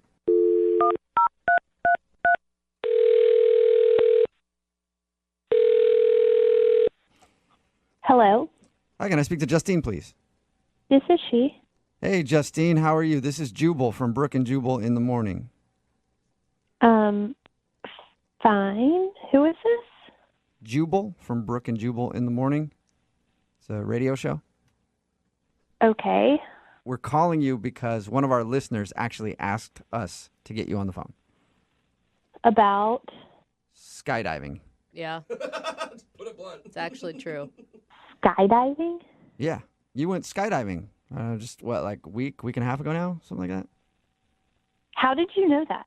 Because Raul, the dude that you went skydiving with, wanted us to call you. Because we do a segment on our show called the Second Date Update. So Raul told us how you guys went skydiving, and now he can't get a hold of you. So he asked if we could help. So you're calling to ask me for Raul? Is that what I'm hearing? Yes, it's kind of like a middle school type situation. Like, right? You know, Yeah. hey, do you like our friend Raul? Can you check yes or no on this box? It's so true. Yeah, I definitely have to check no on that box. Okay. Really? That makes sense. Okay, well, do you mind telling us why? He lied to me? What? He lied to That you. is not the answer I was expecting. I thought you meant, like, it wasn't because he was being a big sissy and wouldn't jump out of the plane? No, I was so over it before that even happened. You were over the date before you guys even went skydiving. Oh, my God. Well, his account is way different. I mean, other than being scared to jump out of the plane, he thought you had a great time. I mean, I had a great time skydiving. Okay, so that was fun, but what did he lie to you about? He kind of catfished me. Oh, does he look totally different than what his picture did on the dating profile? No, he looked like his picture. It was him. It was the same guy from the photo. So how did he catfish you then? Yeah, like his job or something? He just lied. On his dating profile, he said he was 5'8", Uh-huh. and I knew right away when I walked up and saw him, he is taller than he said he was. Wait, what? Huh? He's Wait. taller than 5'8". Isn't that a good thing? Yeah, And he is definitely taller than 5'8", because I am 5'10", Uh-huh. and he was as tall as me, and I only date shorter guys. What? Oh, what? okay, so What? Are you like the only girl that has ever said that in the history of like the universe? It doesn't really matter. He still lied. Wait, okay. Right now, I don't even care about that point. Why do you want to date guys that are shorter than you? I like to date shorter guys because I'm 5'10", and guys who are shorter than me, they try harder. They're a lot nicer. Tall guys are usually really talky and douchey. Dude. And I've just learned from experience, Justine. it is always better. I'm like 5'7", maybe, and I've been saying that my whole life. That shorter dudes, we have to work harder, you know? It really has. Well, I would agree with you. Yeah. Yeah, okay, you guys, like, even if you want to make that big generalization and that's true, was Raul cocky and a douche? Like, I feel like you're judging him before he even got a word out. I mean, it doesn't matter because I've had enough experience to know that shorter guys are just better. And, I mean, they're hotter to me. Wow. Thank you. On behalf of all the short dudes, this is the best second date we've ever done. I like what I like, okay? For example, I like being able to help out around the house and reach the tall things that the guy can't. I think that's fun. Okay. And I like going out with a guy that can be the little spoon, you know? Sometimes I want to be the big spoon, and that's a lot easier when the guy is short. Hey, Justine, what do you feel about like a guy having to get on his tiptoes to kiss you when you're in high heels? Oh, my gosh. I think it's really, really cute. Isn't it the best? It's hilarious. I love it because I like taller women to put on high heels next to me and make me feel like a little dude. If you have a big nose, it's game Oh, over. if you have, don't tell me you have a big nose, Justine. guys, I won't be able to finish this thing. Stop trying to be her little pocket boyfriend, Oh, okay? boy. Justine, I'll calm down and fall back for a second, but I do need to let you know that Raul is actually on the other line listening and wants to talk to you. Oh, my gosh. What? Hi, Justine. Seriously? Justine, are you kidding me? I mean, that's why you're not calling me back? Yeah, 'cause you lied to me. I don't date liars, and I don't date tall guys. Whoa. You're both. You're a lying tall bastard, Raul. I mean, but this has to be the first time in history. Guys always lie and say they're taller. Yeah, why are you lying and saying you're shorter, Raul? Look, I didn't even realize I put 5'8". Okay, I'll go back and fix it. But Justine, come on. I mean, that's why you don't want to date me, because I'm, 2 inches taller than I said I was. Are you 5'8" or under? No, but I mean, Okay, fine. 2 Then inches. I'm not interested. Oh my gosh, damn. Justine. Justine, you could be missing out on like the person of your dreams. You could be missing out on amazing people just because of this weird height restriction for you. Or she could be more accepting to amazing people who are closer to the ground. Depends how you look at it, Justine. I'm on your side. Yeah, we can tell. Why are you guys trying to tell me what I like? I've been with guys. I know my height cut off. I want to be with a guy who's 5'8" or under, then we don't even need a king-size bed. Yeah, and I'm not telling you, I am fully behind you on this one. You have my complete support, Justine. I mean, come on. I mean, don't you like to feel protected by a guy who's, 3, 4, 5 inches taller than they are? What are you saying? I need protection? No. That I can't protect myself? I'd prefer to be with a guy who could jump out of a plane before me without throwing a little fit. She's got a point. All right, you got me there, but I finally did jump. Okay, I did jump. Oh, true. good for you. Give him credit. Yeah. All 5'10" of you. Oh my God. Well, I'm pretty sure that we all know the answer to this, but Justine, would you like to go out with Raul one more time on a second Nope. date? We will pay for it. You didn't let me finish the sentence, Justine. We'll pay for it. No, I can't believe it. I mean, over 2 inches. Who ever heard of a girl that wants a shorter guy? I mean, that's bizarre. Oh, I think if anything, you cut your losses, Raul. It's not something that you can actually control. So I wouldn't feel too awful about it. And I spent $400. That part true. you may feel bad about. You are Yeah. out $400. Yeah. That was an expensive first date, Raul. Can you pay for that? Definitely not. No. We will not be paying for your first date that you went on. Reimbursed. Yeah. Well, you were going to pay for the second date. Yeah, but there wasn't going to be $400. It was gonna be like a $25 gift card to Red Robin or something like that. So we're not doing that. Justine, are you still there or have you hung up on us by now? Oh, I'm here. Okay. Well, thank you for talking to us and thank you for telling us why you don't want to date Raul. You're welcome. Yeah, and I'll be hitting you up later. That was going to happen. I'm real short. Yeah, go out with him. Yeah. Thanks, Raul. Hey, didn't work out for you. I guess you got to find a girl who is accepting of you tall freaks out there. I'm 5'10". I'm not even that tall, for crying out loud. It's a good point. Well, I'm sorry. You're too tall to ride this ride, so bye. Oh, man. Brooke and Jubal in the morning. Moving 92.5. Brooke and Jubal's second date update. The girl who's on the phone for a second date update today says that her date ended in, quote, a triple kiss. Whoa. Which is an interesting way to end a date. I'm thinking of 3 places on my body I would like to have kissed right now. And let me tell you, if that happened on a first date with me, it would not end there. I don't think that's what a triple kiss is. Kristen, how are you? Hey, I'm good. How are you? Good. So your date said it ended in a triple kiss. Normally, when I think of a triple kiss, I think it's like 3 people. So I'm envisioning you and the guy that you went out with and the waiter all making out at the end of your date. Is that what happened?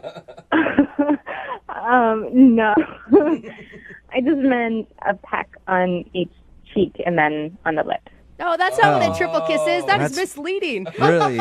Actually, Kristen, that's really boring compared to what I was thinking. Could we I thought it was sweet. No, not at all, actually. Can we restart this and then you say it's the waiter and him and you guys? Even if it's not true? Even if it's not true, I would just, man. for me, I think it would be more exciting if we could do that. Is that all right? No. All right. I'm not going to say that. Okay. So the date ended with him kissing you on the cheek twice and then on the lips.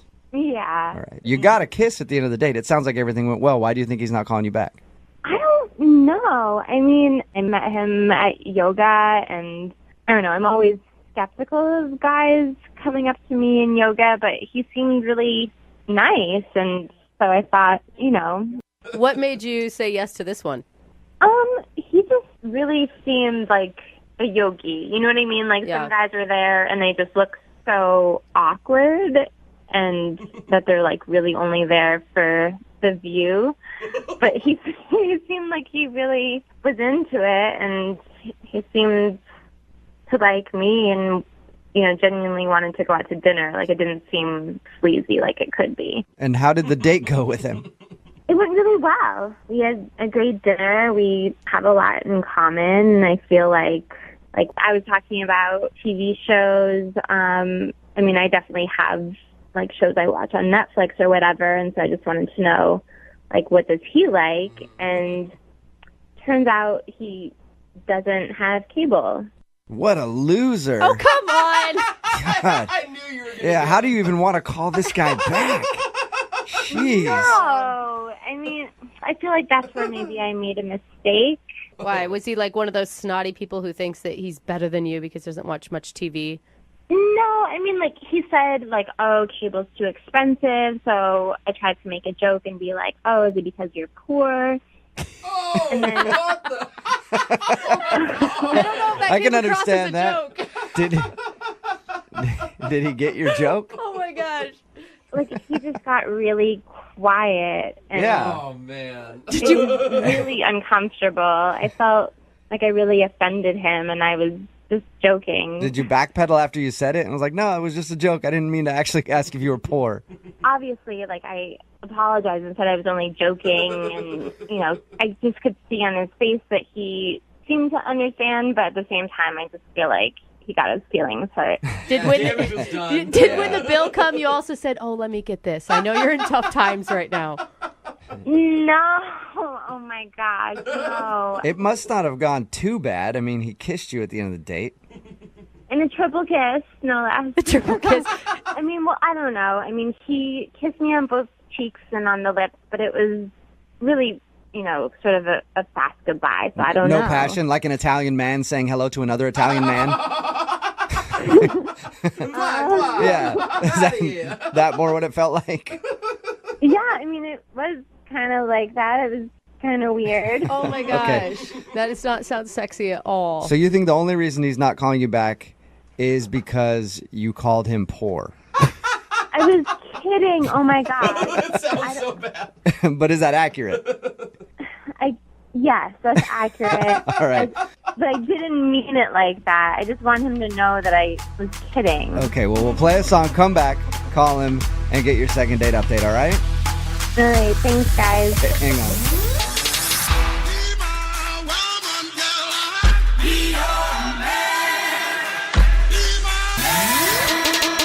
Moving 92.5. Brooke and Jubal in the mornings.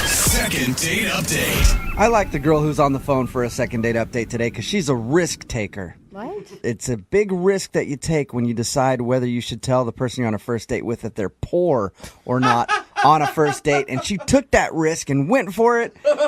And unfortunately, now she's not getting a call back. But I like that you were willing to do that. Oh, my gosh. I was just kidding. If you're just tuning in for the second date update, Kristen was out with her date who she met at a yoga class.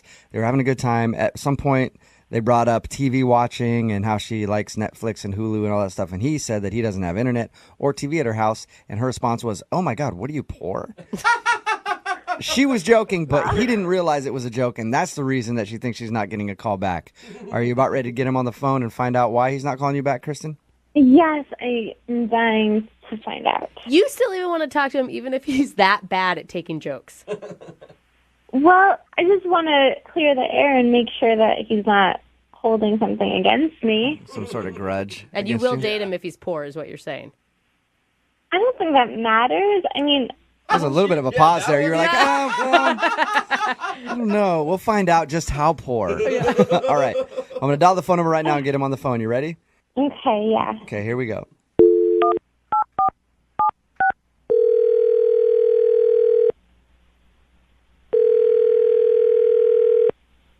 Hello? Hi, can I speak to Marshall, please? Yeah, this is him. Hey, Marshall, how are you? This is Jubal from Brooke and Jubal in the morning. No way. Yes. How are you? I'm fine. What's going on? Well, I'm calling you because one of our listeners emailed us about you and asked me to get you on the phone. Really? Yes. Her name is Kristen. You guys recently went out on a date, and since then you haven't been calling her, texting her back or anything, and she's wondering if she did something wrong. And she asked you to call me? Yes. It's a segment we do on our show called the Second Date Update. If somebody doesn't get a call back from someone they went out on a date with, they ask us to get that person on the phone and ask why. So now I'm asking you the question, why? Well, if you must know, during the date, something that probably should have been said wasn't said. What? Something that should have been said wasn't said, like, take me back to your place? Because I always, look, dude, I get really frustrated when girls don't say that when I'm out with them on dates. No, not that. But what was it then? Okay, so we're walking back to her car. Uh-huh. And everything up to that point was pretty nice, I guess. You know, we had a couple of awkward moments, but it was okay. You know, it was... She told us about the part where she called you poor. Really? Oh, yeah. See, when we talk to everybody who wants to do these phone calls, we talk to her, and she thought the reason you weren't calling her back was because of that poorly timed joke. And I use the word poor, I guess. But that joke where she called you poor. No, I mean, honestly, I thought it was a little funny. Okay. That's good. So it wasn't that. It was whatever should have been said. That. All right. So what should she have said then? Not once. Not once through the whole night does she say thanks. She doesn't say thank you? Yeah. I take her to a nice restaurant. I pay for the meal. Even after she makes a joke about me being poor, I pay for the meal. So nice dinner. I'm walking her to her car, and, you know, I give her a kiss, and she doesn't say anything. There's like no reciprocation. Did you want to thanks for the kiss too, or just for dinner? No, well, for dinner, obviously. Okay, because I always like girls to thank me for dinner and for the kiss. But I do understand where you're coming from. If she didn't thank you at all, that'd be pretty weird. Did she even do the, you know, where girls kind of graciously reach for their purse to grab it, like, I'm going to pay half, and then you're like, no, don't worry. I think she was expecting me to do it, and I was fine with doing it, but I want a little thanks afterwards, you know? Of course. That's understandable. I went through the effort. Why can't you do that little thing? So you just feel like you treated her to a really nice time, and she was ungrateful. Yeah, so I didn't call her back because I don't really want to be with someone who's not going to be as thoughtful as I am with them. Yeah. I don't blame you on that. I wonder if she was thankful at all, don't you? Well, I assumed she wasn't. Well, I didn't hear anything. We should ask her because she's actually on the other line listening. Are you kidding me? No, I'm not. Oh, Jesus. Kristen? Yeah. Oh my gosh, I didn't even realize, Marshall. I'm sorry. Thank you so much. You can't throw it in now, I don't think, Kristen. Are you being facetious? Because that's kind of what it sounds like. Oh my! No, I'm saying thank you. I had a great time. I really didn't realize that I didn't thank you. Well, I'm sorry, but you know where I come from. It's just, you know, those are the kinds of polite niceties that you exchange with somebody. Listen, I guess I just spaced that night. I don't know. I mean, I really do appreciate it, and I just hope that you can forgive me. Well, look, you know, thank you for saying that, I guess, but really it's too little too late, and I'm sorry, but I don't have time to go through this with somebody. I want somebody who's going to be that thoughtful, forward-thinking person. I am a thoughtful person. I don't understand what the big deal is. I'm sorry. Well, if you can't understand what the big deal is, I think that speaks to something about you. Hey, she's got manners. God, she's saying... Calm down. You paid with a gift certificate, for crying out loud. You didn't even pay cash or credit card or nothing. It's not even like it was your money. Well, it was my money because I received it on my birthday from somebody who gave me a present. All right, hey, you guys, 1 second. So, Marshall, did you really pay with a gift certificate? Yes, I paid with a gift certificate, but that has no bearing on this situation. I could have used that gift certificate in any other thing that I wanted to pay for, but I chose to use it for our dinner. Yeah, I'm not ripping on you for that at all. Kristen, I'm asking you, did you not say thank you because you noticed that it was a gift certificate and not his actual money? No, I'm just saying that right now because he's pissing me the off. It's ridiculous. Okay. Marshall, don't you think you're being a little bit too hard-nosed on this thank you thing? Yes, well, maybe I'm thank you. old-fashioned, but I don't see that, you know? This is ridiculous. I've never heard of anyone getting so hung up on thank you this one time. Well, yeah, first it's this one time, and then, you know, in a relationship, then it becomes forgetting birthdays or not really caring about birthdays, anniversaries that you don't really give a crap about. But, you know, here I am. Wow, it sounds like you have a lot of baggage. You know, it's not about baggage. It's about having common courtesy for your fellow human beings. It's very simple. And speaking of common courtesy, and I hope that you will say thank you after this, Marshall, I would love to send you guys out on a second date. Would you go out with Kristen again? I'll pay for it. No, you don't even need to ask him because I'm not going on a second date with him. Kristen, listen, you know nothing about manners. I do. It's rude not to at least ask. So I'm asking Marshall if he'll go out with you again. Oh, my God. No, I would not like to go on another date with her. And I would like to thank Kristen for losing the number that I gave her. You're welcome, and go ahead and lose my yoga class and find another one. It's not your yoga class, Kristen, okay? Excuse me, the teacher We is met my there. friend, and you don't get to come anymore. You can't do that. Yes, I can, and you are banned from my yoga class forever. Oh, my gosh. Wow. Kristen, you lost a potential second date, and Marshall, you've lost your privileges to do yoga at her yoga studio. Look, I don't care what she says. I'm still showing up to that class. Brooke and Jubal in the morning.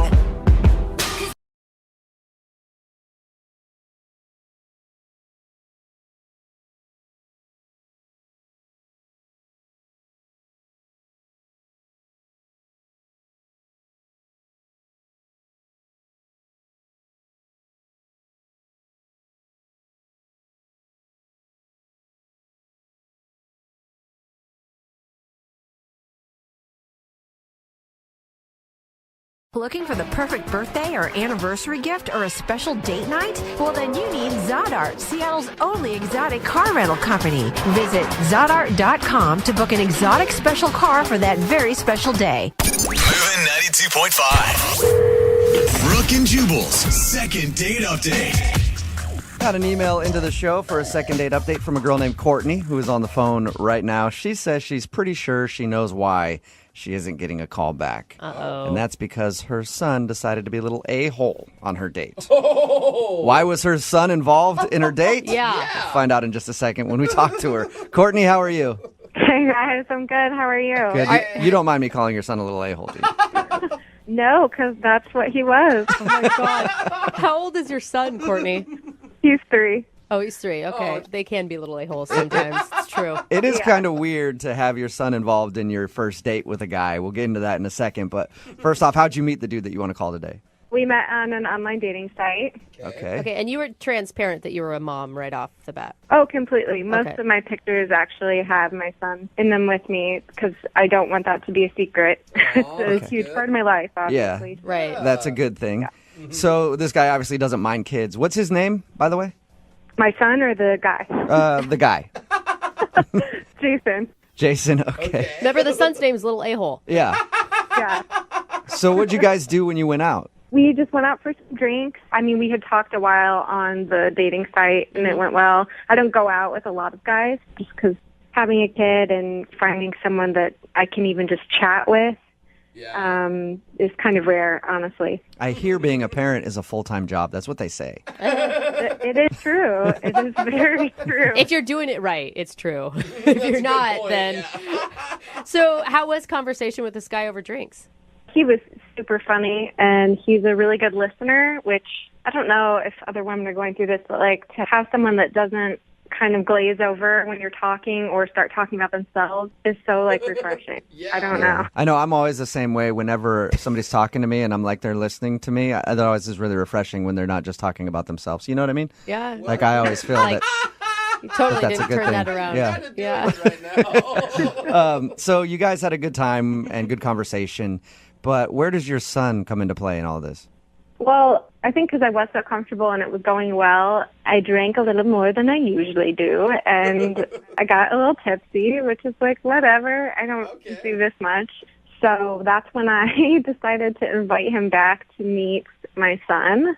To meet your son? Well, I wanted to invite him back to my place, but I knew that the babysitter was still there with my son, so I was kind of hoping, like, yeah, he would meet my son, and yeah, he would be coming back to my place. So I didn't know. What time of day was this? So he was home with a sitter. Okay. So it was like 9 o'clock. He should be asleep. He might still be awake. Why don't you come meet him? But if he's not awake, then you and I can hang out. You know what I'm saying? I see. Did Jason, the guy that you went on the date with, did he seem okay with meeting your kid? Honestly, if I were on a date with a girl and it was a first date and she's like, I want you to come meet my son, that would be a little strange for me. Yeah. I couldn't do it. It did. I think it caught him off guard a little bit. Yeah. And again, I was a little more bold because I had had a few drinks. But he said yes. Okay. And he was a little hesitant. Like he was maybe afraid to say no. But he said yes. And we went. We went back to my place. So... Mommy's home. She's a little drunk, and she's got a male friend with her. Go to bed, honey. How did that go? It was not great. Adam, my son, was still awake, and he broke a toy or something and wanted me to fix it. And it was like broken. It was completely busted. I couldn't fix it. I needed him to go to sleep, and then he just went ape and freaked out. So you tell this guy, hey, you got to meet my son. He's just a little angel. And then you go over there and your kid throws a fit. Why is it always like the worst time possible that kids throw fits? Yeah, it's all the time with him. Whenever I would like him to be on his best behavior, it's the opposite. Yeah. He goes crazy. And what was Jason's reaction to your kid freaking out? He was kind of, just kind of frozen for a while, it seemed. I think he was a little freaked out. But then I finally got Adam down. He kind of cried himself to sleep. Okay, so he's down. So then I'm like, well, let's have a glass of wine. Let's relax. Start this up again. Mommy needs another drink. So we have a drink, and we're chatting, and he seems fine. But then he said he had to go. Okay. So I walked him to the door. He kissed me on the cheek. Yeah, and that was a week ago. Okay. And how many times have you tried to get a hold of him since you guys went out? I think I've texted him 3 times, which I know is kind of a lot, but it's over the course of a week. And I wasn't like, how are you? Can we get together again? I was like, I don't know, just random texts. You're like, I swear I'm not a bad mother and my kid isn't a total jerk all the time, I promise. Right. Did you get any response from him at all? No. Okay. Oh, man. Well, I think we know why he's not calling you back. Yeah. But we'll see if we can get you a second date. Well, here's the thing. It's like, I don't know. At first I was in my head about it and thinking it was because I had taken him back to see Adam. Mm-hmm. But he knew I had a kid, and he said yes. And then, I don't know. I think I just am in my head and thinking, like, if Adam would have behaved, would it have been different? I don't know. All right, well, we'll play a song, come back, get him on the phone, and get your second date update, okay? Okay, cool. Thanks, guys. All right, hang on. Moving 92.5. Brooke and Jubal in the mornings. Second date update. Children are beautiful creatures, aren't they?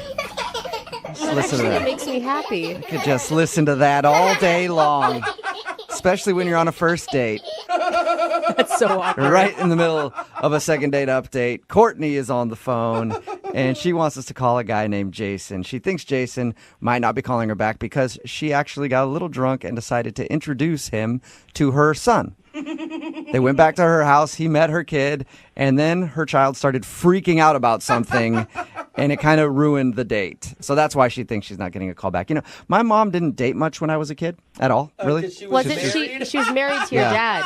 But I wish my mom would have been dating when I was a kid so I could have just ruined her date, kind of how Courtney's kid did. All right, Courtney, are you ready to make your phone call?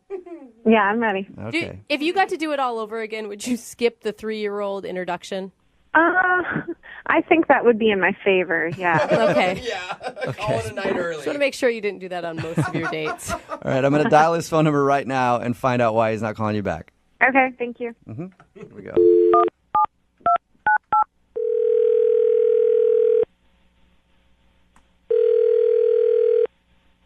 Hello? I was looking for Jason. Yeah, it's Jason. Is this? Hey, Jason, how are you? My name is Jubal, and I host a morning radio show called Brooke and Jubal in the Morning. Okay. What? Sorry. My name is Jubal. What is this about, please? Well, actually, one of our listeners emailed us about you and asked if I could get you on the phone and ask you a few questions. Wait, so this is the radio program? Yes. And somebody who listens to our show emailed and asked if we could get you on the phone. Okay. And it's about what? It's about a date that you went on recently. He's like, this just keeps getting stranger. I know it's weird. It's Yeah. a segment we do on our show called the Second Date Update. So you recently went out with a girl named Courtney. Oh, man, okay. Yes, I did go out with a girl named Courtney recently. Okay, cool. So we got the right Jason on the phone. Well, Courtney's wondering why you're not getting back to her after your date. Wow. So she called the radio. Yeah. I'll tell you what she told us. Courtney said that you guys met on a dating site and went out and had a fun time drinking and talking. And then at the end of the night, you went back to her house and ended up meeting her kid. Right, yeah, that happened. I was a little surprised by that. I knew from her profile that she had a kid. Yeah. So I was cool with that, but I didn't expect to be, asked back to meet the kid. Yeah. She knows. She even knows that was kind of a weird move. She said she was a little drunk when she suggested that you go back there and meet the kid. And then she told us how her son freaked out. Yeah. It was pretty rough. She had warned me about him. She had said he could be a handful. And so, but to be honest, the way he threw the tantrum that he threw was pretty it was pretty intense. It was an 11. Okay. It was an 11 on a 1 to 10 scale. Do you have much experience with toddlers at all? I don't have any kids of my own, but I have cousins and brothers and sisters who have kids, so I got lots of nieces and nephews. So it's great to be the cool uncle. Okay. But so you could understand. I mean, late at night, the kid's gonna have a tantrum. It's tired. Yeah, I get it, and I'm good with kids too. So that was a little weird, but I wouldn't say that was the reason I didn't contact her again. Is there a reason, or did you just not really like the date? For her sake, I probably don't want to mention it on the radio because I don't think she'd like that. I mean, I know she called you, but Yeah, but if it's for her sake, she's the one that agreed to do the second date update. And everybody knows when you do a second date update, you might hear something that you don't want to hear, and you have to be willing to have it aired out on the show. So she knows that. Yeah. All right, so I should just put her on blast, huh? That's what she's asking for. She would love it, actually. All right, well, she's dealing with Adam, I think was his name, and that took a while. It was an event. and so I'm trying to, keep myself entertained, looking at magazines or whatever, but I had to go to the bathroom. So I'm not trying to snoop or anything, and it looked like through the bedroom door there was a bathroom that way, and so I went through that way. But in the bedroom, asleep in a crib is like a newborn baby. What? We talked all night, and I feel like I got to know her really well, and she really opened up to me. And so now I found that she also has a newborn baby that she hasn't told me about. Wait, she didn't mention at all that she had a newborn child. She said she had one Not at all. Not once. She didn't mention that to us either. What? I was completely shocked. I was like, I don't know what to do. I gotta get out of there. So she had a secret kid? Secret baby. Yeah, she has a secret kid. Who has a secret kid? And you're sure? I mean, you're sure it wasn't like the babysitter had a newborn and the newborn was sleeping in the back room or something? No. That babysitter was not old enough to have a newborn, and clearly, she sent the babysitter home. So. Oh yeah. Yeah, that's right. So she had a secret baby. Why would she be? Did you ask her about the secret baby? I know I didn't ask her about the secret baby. At that point, when there's a secret baby, I'm just like, I'm out. Yeah. But why would she tell you about the one child and not the second child? Obviously, she's got a favorite. You can meet my 3-year-old, but my newborn, not very cool. It's not productive. Yeah. I really like it. Gotta say. Okay. That is weird. Understandable. If somebody had a secret baby, I'd be a little wary of dating them too. Yeah, I was blown away. Maybe she did. I don't know. The only thing I can think of is maybe she was just worried that the baby had happened so soon that would scare you off. But she wasn't worried about me meeting her 3-year-old that soon. I don't know why the baby would be that different. I mean, I guess it means that there was a baby daddy more recently than 3 years ago. That's what I'm saying. But Speaking of secrets, like secret babies and such, I have a secret. Courtney is actually on the other line listening and would like to talk to you right now. Right. No, seriously. I'm serious. She's on the other line. Are you serious? She's on the phone? Yep. Secret babies and secret phone calls. That's what we're all about here. a lot of secrets. Wait, what So the she- heck were you doing in my she heard- bedroom? You did not ask to go in there. So you set this whole thing up on the radio. Yeah, You I thought it'd be a wanted good to talk idea to to you. have this conversation this way? I wanted to talk to you and figure out what was going on, and you were not answering me. Well, I wasn't answering you because you were a liar. I don't want to go out with you again. I'm not a liar. It's not what you think. It's not that at all. Why didn't you? It's not. Wait. So did I not? Am I imagining the baby or? You are not imagining the baby, but that is not my baby. What? It's somebody else's baby? Whose baby is it? It's a friend of mine. She's another single mom, and we share a babysitter sometimes when we go out. Oh, okay. That makes total sense. So it's your friend's secret baby. It's not a secret, I think is the point, Jubal. It's a normal baby. No, it's a secret baby. Wait. Okay, so Courtney, then why didn't you tell me about it? Why would you need to know that my friend's baby was sleeping in the other room? I mean, you weren't supposed to go in my bedroom. Why were you going in my bedroom? Because I had to pee. We were drinking all night, and so I had to use the bathroom, and that's the one I found. It was the closest one. Well, it wasn't the bathroom. That was my bedroom. The bathroom was right next to it. Bedroom, bathroom, it doesn't matter. You have a second kid that you didn't tell me about, and that's nuts to me. Why didn't you tell me that? Dude, that is not true. I just told you the truth. Yeah, whatever. I don't believe you. You told me everything about the situation and about yourself. You're super open with me, and you would have told me about that. I don't know why you wouldn't have. You prepared me for the situation that we were walking into. Except you didn't prepare me for the other baby. That had nothing to do with what was going on. Okay? You're a moron if you think that I was going to have a secret baby and try and hide it from you. Like, I had this plan to, like, be this evil genius behind your back. That's a good point. Jason, why would she hide a baby from you? I mean, if you guys did start dating at some point, she's going to have to introduce you to the baby. I don't know. Maybe she was waiting to introduce me to the baby, like, on the second date. Maybe they just keep going after that. Maybe on the third date, she's got, like, a 7-year-old somewhere that I don't know about. Just kids showing up everywhere. Just secret kids.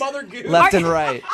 There's kids popping up everywhere, like Will Chamberlain's kids. Oh, my God. Have you been burned that bad by other dates? Dude, maybe you're the one who has some issues, because I'm telling you the truth. I don't have time to plan these evil schemes, okay? I'm a single mom.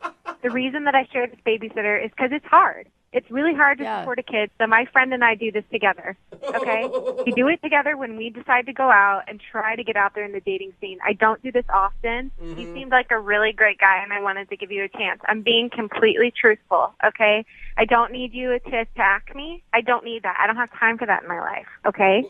But I really think you're a really great guy, and if we can move past this silly secret baby game that you think I'm doing. Jason, would you like to go out with Courtney again? We'll pay for a second date, and she can prove to you that she does not have a secret baby. I can't believe she even has to. That's so dumb. I know. Yeah. I mean, I'm going to have to say no, because one, she called me a moron.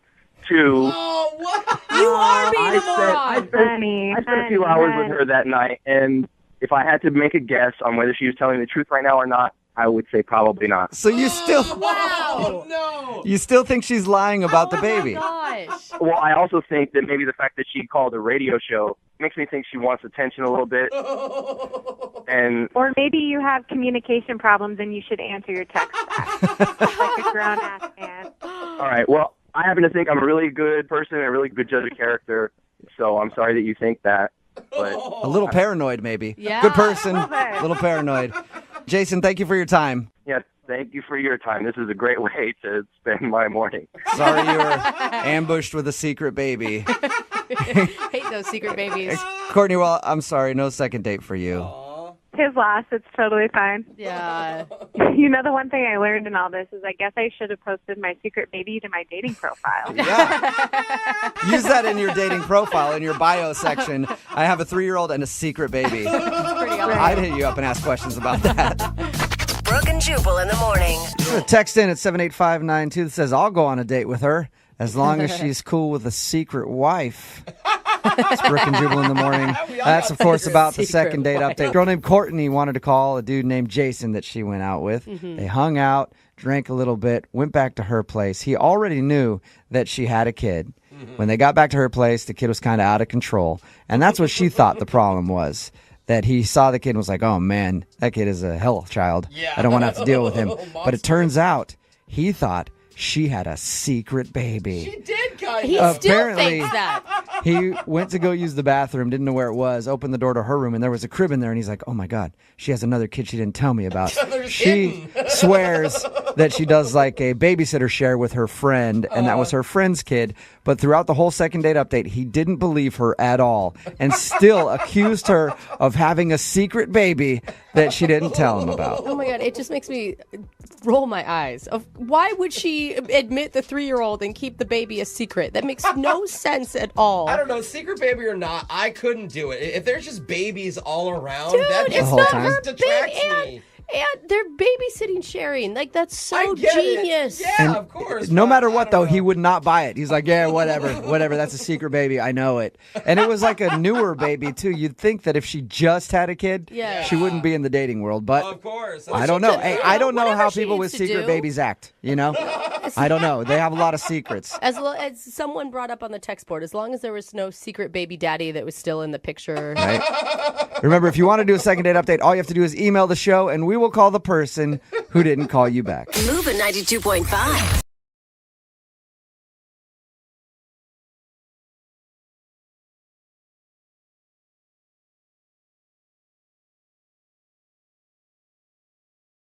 Moving 92.5. Brooke and Jubal's second date update.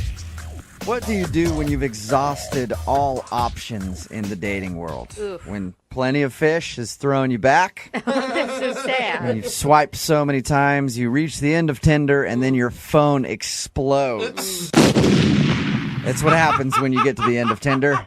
Well, you have to call in the big guns and hire a matchmaker. And that's apparently what the guy on the phone for a second date update did today. He found the girl that he went out with by using a matchmaker because nothing else on the planet worked for him. Ethan, was that a good recap of why you hired a matchmaker? I guess so. It kind of makes me sound pathetic, to be totally honest. Oh, that's not what I was going for. I was trying to make it sound like you were just using a creative method that a lot of people don't use. I wasn't trying to make it sound pathetic at all. Well, now I'm just sad. Yeah. It makes the girl who decided to go out with you even more pathetic than you. Oh, well, that's a positive. Yeah. There you go. Pathetic. Yeah. That's something. Only the really pathetic ones will go out with me. That's great.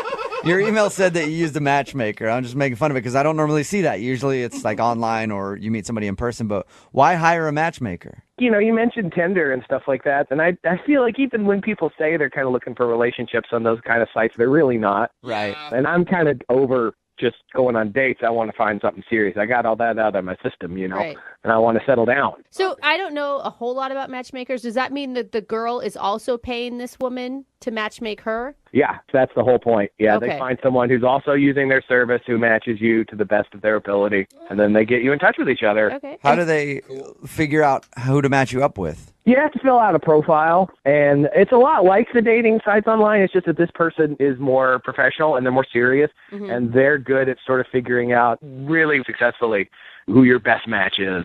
Oh, you sound like a pitchman because obviously it wasn't too successful if she's not calling you back. I mean, it worked for me. I thought it was great. I thought it was awesome. Yeah. But apparently the woman you went out with didn't think it was as great. What's her name? Her name's Alyssa. Alyssa. What'd you guys do on your date? We went out for lunch. Oh, that's very low key. Yeah. That's the way this matchmaker runs it. They want to make sure the first date is really easy and low key. Okay. Oh. And what was it like? When I first met her, she was so pretty, I was nervous. Oh, cute. But the matchmaker suggested this thing to kind of break the ice. It's a game called First Photo. First photo. And what is that? Like you show a photo when you're a kid or something? No, it's like you each just pull up the first photo on your phone and show it to the other person. Okay, well, I'm glad that they That's- tell you that beforehand so Yeah. you can prepare. That could be really bad. Oh, yeah. I had to delete a couple before the date. I'm just kidding. So what was your first photo then? Mine was just my nephew because I'd just seen him. And he's a good kid. And hers was her and her mom. Okay. All right. All right. First off, I was like, oh, great. She loves family, too. Secondly, her mom was really hot. Yeah. Uh-oh. It's always a And- good sign. Nice. You end up marrying the mom. If that's what she's going to age into, we're going to be okay. And did you tell her that? Did you tell her how hot her mom was over and over? No. So what were the awkward moments on the date? Well, okay, here's the thing. So we're eating, everything's going really well. And then I noticed there's like a hair on her face. And I'm like, A, I don't want it to fall into her food. And B, this might be a good excuse to touch her. You know? Weird. So, That's a weird to way like to do it. rub her cheek? Yeah, like, hey, you got something on your cheek. I don't want it to fall on your food. Here. And I go to wipe it off. Are you hoping you like go to grab the hair and then you touch her cheek and time stops and then you guys make out? Is that what you hope for? I mean, I wasn't going to say that was going to happen, but if it did, that would be fine. Okay, so the romantic hair on her face. What happened? Right. Well, it wasn't just on her face. It was in her face. Okay. It was a real hair. It was a hair coming out of her face. Oh, man, you plucked a hair on her face? I pulled it right out. How big was his hair? Oh, my God. It was big enough for me to see it across the table. Okay, wait, hold on. Where was the hair? Was it like chin area or mustache It area? was like on the side of her chin, kind of. Oh, God. Oh, wow. Was she embarrassed? I mean, I think we were both a little embarrassed. Oh, my God. I'm What did she say? She didn't say anything. She just kind of stared at me, and I kind of wiped my hand on the napkin, and there was this like, so anyway. And then you just plugged through, huh? Yeah. I All mean, right. I didn't know what else to do. Yeah. So, I mean, you were able to recover. Yes, we went somewhere else for dessert. The rest of the day went really well, and I hugged her goodbye, and it was a really nice hug. It was one of those, kind of lingered for a few seconds. Okay. Now, was it you lingering or her? Like, I think it was both of us. You didn't feel her like pushing you away and you're still holding on. Yeah, no, nothing like that. All right. And how long has it been since you heard from her? It's like 4 or 5 days. 4 or 5 days. And have you tried to get a hold of her? I've called, I've texted, and I have not heard anything. I have not brought up the hair. And, Good. Probably a good idea. I thought things were going great. She seemed to really have a good time, so I honestly don't know why she wouldn't respond to me. Okay. Well, we'll play a song, come back, call her, and get your second date update, all right? I really appreciate it, guys. Yep, no problem. Hang on.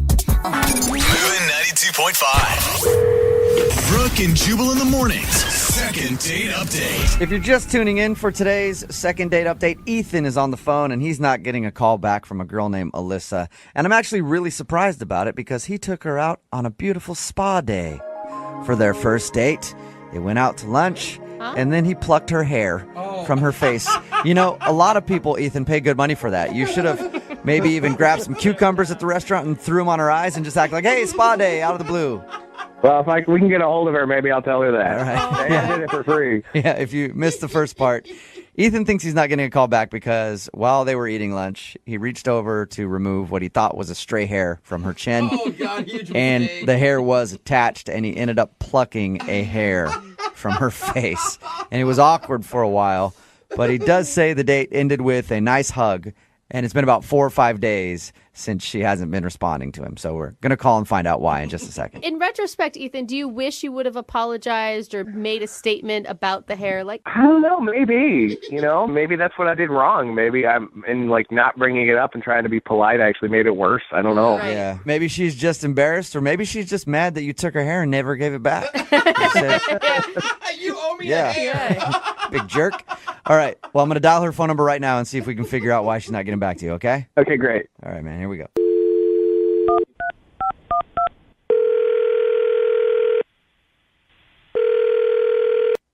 Hello? Hi. May I speak to Alyssa, please? This is she. Hey, what's up, Alyssa? How are you? This is Jubal from Brooke and Jubal in the morning. I'm good. I'm sorry, who is this? Jubal from Brooke and Jubal in the morning, the radio show? You're from a radio show? I don't understand why you're calling me. Yes, I am from a radio show. It's called Brooke and Jubal in the morning, and I'm calling you today because we got an email from one of our listeners about you. What? Yeah, can you think of any reason somebody would email our show to get a hold of you? Did they nominate me for like a makeover or something? dude, that'd be sweet. No. I wish that was the case for you. We don't really do stuff like that, so no makeover, I'm sorry. I don't understand. Why would someone email you about me then? Because you guys went out on a date, and now you're not calling him back. What? Yeah, equally exciting, right? His name is Ethan. Oh, my God. Do you remember going out on a date with Ethan? Yeah, that I do. I totally remember that. Okay. Good. Well, Ethan emailed us because he said he really enjoyed going out with you, but ever since your date, he's been trying to call you, and now you're not responding to anything, so he was wondering why. I don't want to see him. Is it because he plucked a hair out of your chin? We just went straight for it, did we? He told you that? Yeah, he did. He said that's the reason he thinks you're not calling him back is because he plucked one of your hairs on the date. Oh my goodness, no. That's so embarrassing. Don't be embarrassed. We all get a stray hair from now and again. I guess so, but why would he tell a radio station this and email you about it? Well, it was a big event for him. He emailed us because he wants to get a hold of you, and we asked him why he thinks you wouldn't want to see him again, and that was the only thing he could come up with because he said you guys had a really good time other than that. No. No, you didn't have a good time other than that? We did, but there's just one thing that freaked me out. And it wasn't that he was collecting your hairs one by one? Wait, hold up. Did he tell you he was collecting my hairs? No, I was joking. It's just a joke because of the one hair that he pulled out. Oh, my God. My heart skipped a beat. Yeah. No, he didn't tell us that he was collecting all of your hairs. He just thinks that's the one reason you don't want to see him. I mean, it was completely embarrassing, but that's not what it was at all. No? So there's more to it than that. I don't even know if I should talk about it. I don't want to put his business out there. Well, he wants his business put out there. Yeah. Like, he actually asked us to do this so that his business could be out in the streets. So he said he's willing to hear whatever it is. So if it's on him, then you mind just telling us? Well, okay, so what did he tell you about the date? Well, he told us that you guys met through a matchmaker, went to lunch, and you played a game where you show each other, like, the last photo you took on your phone to try to break the ice. Okay. Yeah, it's the first photo. All right. Yeah, and we did that, and he showed me a picture of his nephew. Okay. And is that a problem? Was his nephew kind of ugly?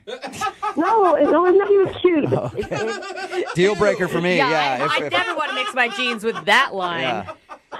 No, but he kept going on for the next 30 minutes. He just kept talking about having babies and kids. Like he wants kids, like now? Yes, he is completely obsessed with having a baby. That's what I got from it. Really? Like, what did he talk about? Well, he said it was a dream of his. Mm-hmm. Anytime he's out and he sees something that he likes as baby clothes, he buys it. What? He has a stash. Yes, he has a stash in his house of baby clothes. Are you kidding? He's a single bachelor that has a baby clothes stash? That's what he said. He even knows the room that he's going to convert to the baby room. I mean, he's already like nesting like a pregnant woman, like getting everything ready at the house. What? Yes, he is. I mean, he told me he can't wait to hear baby footsteps coming down the hallway. Like, whoa. So maybe that was like a little bit too much to share. Too much. I don't know. Is it refreshing to you to find a guy who's interested, obviously, in family life, or is that something you don't want? Yeah, it's refreshing to know that a guy wants to have a family someday. I do too, but it's creepy that he's collecting baby clothes. He doesn't have a baby. I know. Yeah. It'd be weird for a single girl even to do that. That's true. Yeah, like if you went over to his house after your date and you open up the closet and you just see a bunch of baby clothes. Just onesies. It's not sexy. Oh, what was your response to him? I mean, my response was just to sit there and to listen to him. I mean, he's still talking about how he can't wait to hear his baby say "dada." Oh, it's kind of Hang on, that's not fair. What? Who's that? Oh, that's Ethan. Ethan's actually on the other line listening and wants to talk to you. Hey, Alyssa. And apparently he couldn't wait any longer and had to pipe in. No, man, Are you there's nothing serious? wrong with wanting to have a baby. You've been listening to this the whole time? Yeah, because you wouldn't return my calls or my texts or anything. So you call radio station and have them call me and listen. Well, I really liked you, and apparently you thought I was weird. I mean, it was really weird talking about a baby that you don't have for 30 minutes. What was I supposed to say to you? I mean, is it that weird that you would think about the baby you might have someday? For 30 minutes isn't that long to talk about babies. I don't know. On a first date, even if I were out with a woman and she was like talking about the baby that she wanted so badly, that would scare me. It wouldn't. I mean, obviously, it wouldn't scare you, Ethan, but it would scare a lot of dudes. Yeah, but like the matchmaker already found somebody that I knew was like really serious and wanting a commitment too. So I just figured it wouldn't scare that person off. Well, it scared me. Ethan, I mean, I think everyone agrees that it's sweet that you're excited about fatherhood. But the collecting of the baby clothes, do you bring that up often on a first date? I mean, first off, to call it a collection is kind of going a little overboard. It's not a collection. It's not like I have a room full of the stuff. Okay, so how many items? if we're talking about just anything having to do with babies, I've got like 15 things. Whoa. But like they're not all like 7 of them are onesies. And the thing is, like, everybody thinks this is a big joke, ha ha ha, it's really funny, but I'm actually prepared for fatherhood. No, I think it's great. I just think it's great when you find out maybe like 2 months into a relationship that you're that into it. Ethan, you even told me on a date that you already picked out the names for your kids already. How long have you been planning this, Ethan? I don't know why you guys think this is weird. I've been dreaming about having kids since I was a kid. You're so sweet. What are the names of your kids that you don't have yet, if I can ask, or is that a secret? Well, I mean, I want to have a boy and a girl, obviously. Oh, yeah, and you get to choose, obviously. He said for a boy would be Ken, and he would name this girl Sanctuary. Sanctuary and Kin. Yeah. The Kin kind of throws me. Yeah, it is. When you come up with Sanctuary, where it is. You know, you guys can say whatever you want to say, but I'm probably the only guy in this room on this phone that's actually preparing for childhood. I'm not embarrassed about that. I'm not ashamed about that, and I don't think that people should reject me because of it. I actually agree with what you're saying. I do, Ethan. I mean, he knows what he wants. He maybe gave you way too much information on the first date, and that's his bad for oversharing. I didn't plan on having a girl named Sanctuary. Yeah, that one you need to negotiate for sure. Debatable. We could talk. Well, Alyssa, would you like to go out with Ethan on another date? We will pay for it. I don't know about all this. I mean, doesn't this seem weird to you all? This is crazy. It's creepy. No, not at all. Like, every dude that I've known when we were kids, like, we would just sit around the playground and talk about the kids we were going to have one day. And did they collect clothes? Yeah, of course. It's a totally normal dude thing. It's a little overwhelming, but I don't think that it's creepy. I mean, Alyssa, I feel like you're not giving me a chance. I feel like we should go out again because I have proven to you that I'm an honest, straightforward guy and that I have a long-term plan. And his clock is ticking, Alyssa. He doesn't have as much time. I guess so. One more date wouldn't hurt. So you'll do it. You'll go out with Ethan one more time. I said yes. Please don't ask me again before I change my mind. That's awesome. Well, congratulations, Ethan. Oh, thank you. Thank you so much. I'm so excited. And thank you, Alyssa, for giving me another chance. And we can talk about Sanctuary. We'll discuss names later. I'm just kidding. I'm not going to talk about the kids again. Good choice. All right. Well, good luck, you guys. Keep us updated, okay? Thank you, guys. Thank you. And Alyssa? Yes. If he says he's on the pill, don't believe him. Brooke and Jubal in the morning. I gotta say, I'm really surprised at the responses on the text message board at 78592 about today's second date update. Here's a text. I love Ethan, and it's not weird at all that he's collecting baby stuff. I don't think that's true. And then there's another one that said, that guy's a freak. He probably wears a diaper.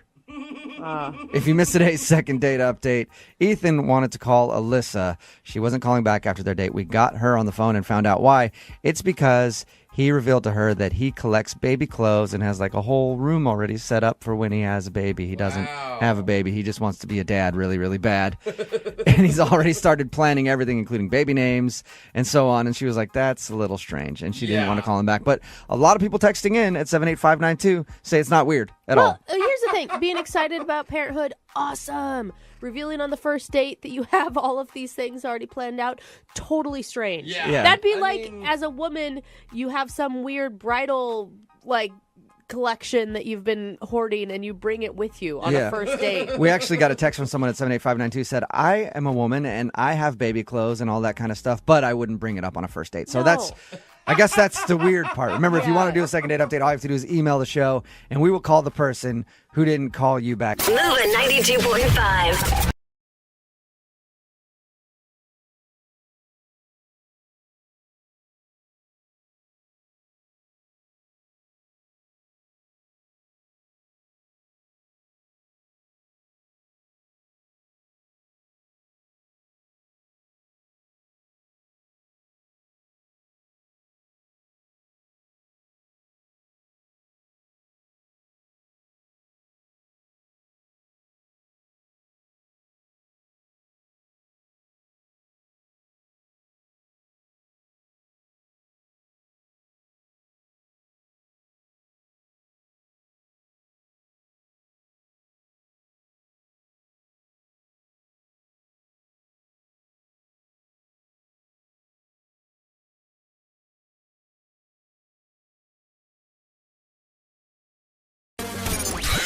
92.5. Brooke and Jubal's second date update.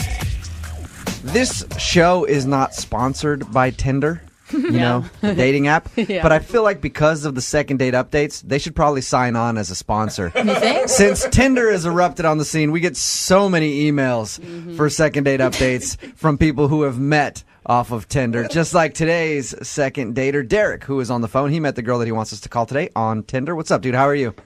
I'm good. How are you? Good. Tell us a little bit about the girl that you want us to call today. What is her name, first of all? Her name is Violet. Violet. Oh, Violet. And what made you swipe right? She's adorable, gorgeous, really, and she's crazy quirky. Could tell that You off. can tell that off from her picture. She's crazy quirky. Yeah, and she I was had like, glasses on. Yeah, I think on Tinder, basically, whatever makes you swipe right is the fact that they are hot, and you thought, hey, maybe there's a chance that we'll swipe right too, and then we can both agree to But you- meet somewhere. You don't ever look at a picture and go, she has a great personality. Not on Tinder. She just looked really goofy in the picture, and it was different than all the other, like, when you put a bikini on and press my boobs together pictures. You still swiped right on those, but this one you swiped right on because you felt like she was going to be funny. So anyway, she obviously liked your picture too, and then you guys started talking. How long did you talk before you actually met up? We chatted on Tinder for like a day and a half, and then we texted each other for a couple of days, and then we decided to actually meet up downtown for dinner. And had you gone on a Tinder date like this before? Or is this new territory? I had made plans that had fallen through, and then I went on one coffee date, but I'd never actually committed to the full dinner date yet, no. All right, and obviously you're on the phone for a second date update, so you must have liked her a lot. I did, yeah. She, like I said, great personality. She's hilarious. She is studying to be a nurse right now, and my mom is actually a nurse. So I know this sounds really weird, but I saw a lot of similarities between them. Oh, Okay. You don't have like a creepy love for your mom though, right? Well, that's what they always say. is- Everybody ends up with their parent. They always say that you want to find somebody like your mom, right? Which has been hard for me because nobody out there kisses like my mom. Nobody. It's difficult. So you had a lot of similarities between her and your mom. Obviously, you're a big fan of your mom, so you were a big fan of her too. Now, did anything happen on the date? Anything that you can think of as a reason that you'd be getting blown off? I mean, I keep replaying it over and over, but, like, dinner went awesome. We even got coffee afterwards because we still wanted to talk to each other, and we even had a second date. A couple days after that, we walked around downtown together, different bookstores and little shops and things. And Oh, so you guys have hung out a couple times. yeah, and then we texted the day after that, and then, boom, just nothing. I haven't heard anything from her. So the last time you hung out, how did you end things? Well, I took her back to her apartment, and we said goodbye. We actually kissed. Uh-huh. It was the first kiss? Yeah. And she even texted me afterwards, said, like, I had a really great time today. And we texted a couple times after that, and then it's been about 5 days now, and I haven't heard anything. What's your theory as to why she's not getting back to you? I have no idea. I mean, I kind of have, like, a creeping suspicion that a girl like her maybe has, a couple Tinder dates lined up at, at a time. And She has other options. yeah, and then maybe I was not the option she wanted to go with, or I don't know. When you meet somebody off of an app like Tinder, it's primarily a hookup app.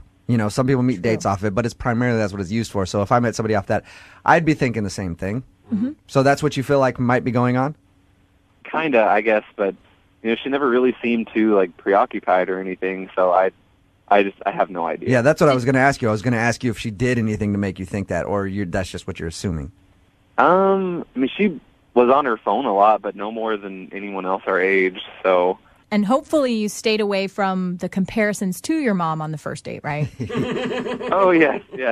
Lydia says that, and it sounds like a ridiculous question, but trust me, with as many second date updates we've done, it's not. You didn't sit there and harp about how she's just like your mom, because that could call her mommy. Yeah, that could scare people. Call her mommy. Tell me you did not do that.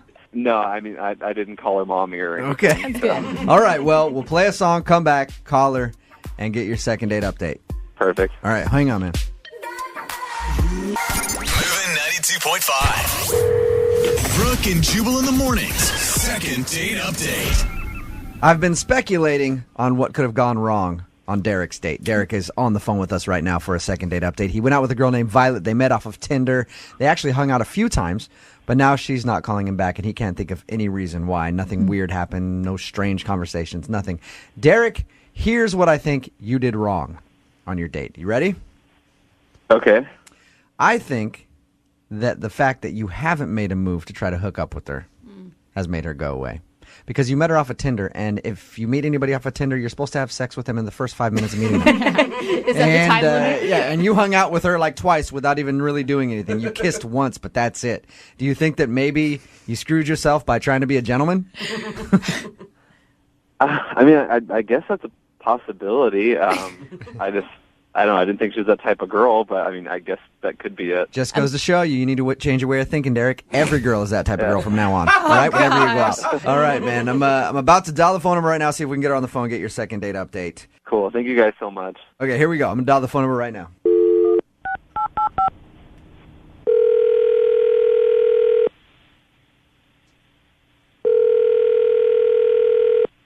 Hello? Hey, Violet, it's Jack. I'm sorry, who? Jack, we met off Tinder. What up, girl? Remember me? No. You don't? We totes hung out like 5 times. Sorry, I think you have the wrong number. No, hey, Violet, don't hang up. This is actually Jubal from Brooke and Jubal in the Morning on Moving 92.5. Okay. We've never met on Tinder before. Do you listen to the radio show at all? I mean, I've heard of it. You've heard of it. Okay. You recently went out with one of our listeners, and now you're not calling him back, and he likes you a lot and would love to see you again. But since you're not answering his calls, he asked us to call you and see if we can get you on the phone and ask if there's something wrong with him. His name is Derek. Okay. You remember meeting Derek off of Tinder? Yeah. Derek says he's been trying to get a hold of you for a little while after you guys hung out a few times. Do you not like Derek? Well, he's a liar, and I really don't deal with liars. Oh. What do you mean that he's a liar? Everyone I meet on Tinder is a liar. And I really don't have time for guys like that. Do you mind telling us what you think? I don't mean to say what you think because that assumes that he didn't lie. Do you mind telling us what he lied about? Well, Derek told me he had Seahawks tickets and that he was going to take me to the next game. And then the game came and went, and guess what? No invite. Wait. So, okay, Violet, you feel like he lied to you about inviting you to the Seahawks game? Yeah, obviously. He probably doesn't even have Seahawks tickets. He's probably just trying to make himself look good, being all like, oh, yeah, I have Seahawks tickets, baby. I want to take you. But don't you think maybe he could have invited you to another game? Like you may be jumping the gun, assuming that he's just a lying jerk right away? I'm sorry, what's your name? Jubal? Jubal, I didn't call you. You called me. True. Okay, and I'm telling you the truth. Okay. He told me that he had Seahawks tickets and that he was going to take me to the next game. So he's a liar because he didn't do that. Did you? He is a liar, just like every other guy I've dealt with, okay? Did you ask him about the game afterwards, or? Honestly, I don't even want to talk to him anymore because, like I said, I just don't deal with that. Wow, okay. It just, you sound so upset. Uh-huh. And you don't really have proof that he doesn't have tickets, right? He just didn't invite you. I'm just a little confused. Okay, what don't you understand about the fact that he told me he was going to take me somewhere and then he never invited me? That's the lie. Got it. All right. Thank you, Violet. Thank you for explaining it to me that way. I do understand now. And I agree. I wouldn't want to go out with somebody that lied to me either, especially if they strung me along with like going to a Seahawks game or something and they never invited me. So I understand why you don't want to call Derek back. Finally, you get it. How many times do I have to explain this to you? Hey, Violet, I'm just... Don't judge me and don't call me anymore, Violet, okay? Violet, I'm not judging you at all. I'm actually on your side. I'm saying if he lied to you, then you have every right to be upset at him. Okay? Whatever. I don't, yeah. Hey, Violet, before I let you go, I know I can I'm sense... sorry, who's the girl back there? Who's the girl? She keeps making those snarky comments? Yeah, that's me. Violet, Hi, it's Violet, Val. I can sense that you want to hang up the phone, but I just hang on for 1 second, okay? What else do you have to say? I don't even know why I'm still on the phone with you. What the else do you have to tell me? I don't have anything else to say to you, but Derek does. Hey, Violet. Derek? Yeah? What the hell? What the hell? You call me into this radio station after you lie to me about the tickets? What the are you talking about? I didn't lie to you. I have season tickets. Damn, we've and been you told me talking you were for a going to little take under. me to the No, game. I'm talking. We have been talking for a little under 2 weeks now, Yeah, I have season tickets. I didn't take you to that game because I'd already promised that to my best friend. You know, I assumed that you knew, since you seem like such a damn big Seahawks fan, that there's going to be more than one home game. Derek, you told me you were going to take me to a game and then you didn't. I was going to take you to the next game, but that now. You know, maybe you should let people on Tinder know that you're such a selfish before they start talking to you. That you're just trying to whore yourself out for Seahawks tickets. Whoa! I feel like it's right Swinging. Yeah. You know what? I don't even believe that you have tickets, okay? You know, I'm sorry. I assumed you weren't a card. You knew that there was more than one damn home game. Oh my God, that's my favorite. I'm sorry. Yeah, you know what, guys? I know how this show works, and usually ask her if she wants to go on a second date, but screw that. You don't want a second date? Hey, Violet, I was just about to ask if you will go out not. with... Well, maybe she wants a second date. Violet, do you want to go out with Derek again? That's a dumbass question, okay? Got it. I do not deal with liars, and I know one when I smell one. I'm done. That was quick. That was a quick second date update, short and to the point. Derek, did you know she was a psycho? Because you sounded like you liked her a lot. Did she show any signs of that when you were on your date? No, I so blown away right now. I had no idea. God. She must be like really hot and you weren't paying attention or something, because that was intense. Mm-hmm. No, that's like two different people. Like, that's just ridiculous. I thought I was a Seahawks fan. Yeah, seriously. Yeah, so she basically thought that you lied to her about having Seahawks tickets and then felt so entitled. That's the other thing that gets me, too. She just felt like, this guy has Seahawks tickets. He didn't invite me. He's a liar. He's a liar and a douchebag, and I don't want to see him. That's such an expensive date, too. She just expected you to give her one of your tickets? Yeah, I mean, we talked about it. She asked if I was a fan. I told her that she should come to a game with me sometime since I have season tickets. And I didn't set a date or anything, or we didn't pick out a specific game. What? Derek, you lied to her. Jeez. How dare you? Well, obviously you didn't get a second date out of the whole thing, but at least you dodged a big bullet there, I think. Oh, yes. One big, scary psycho bullet. Brooke and Jubal in the morning.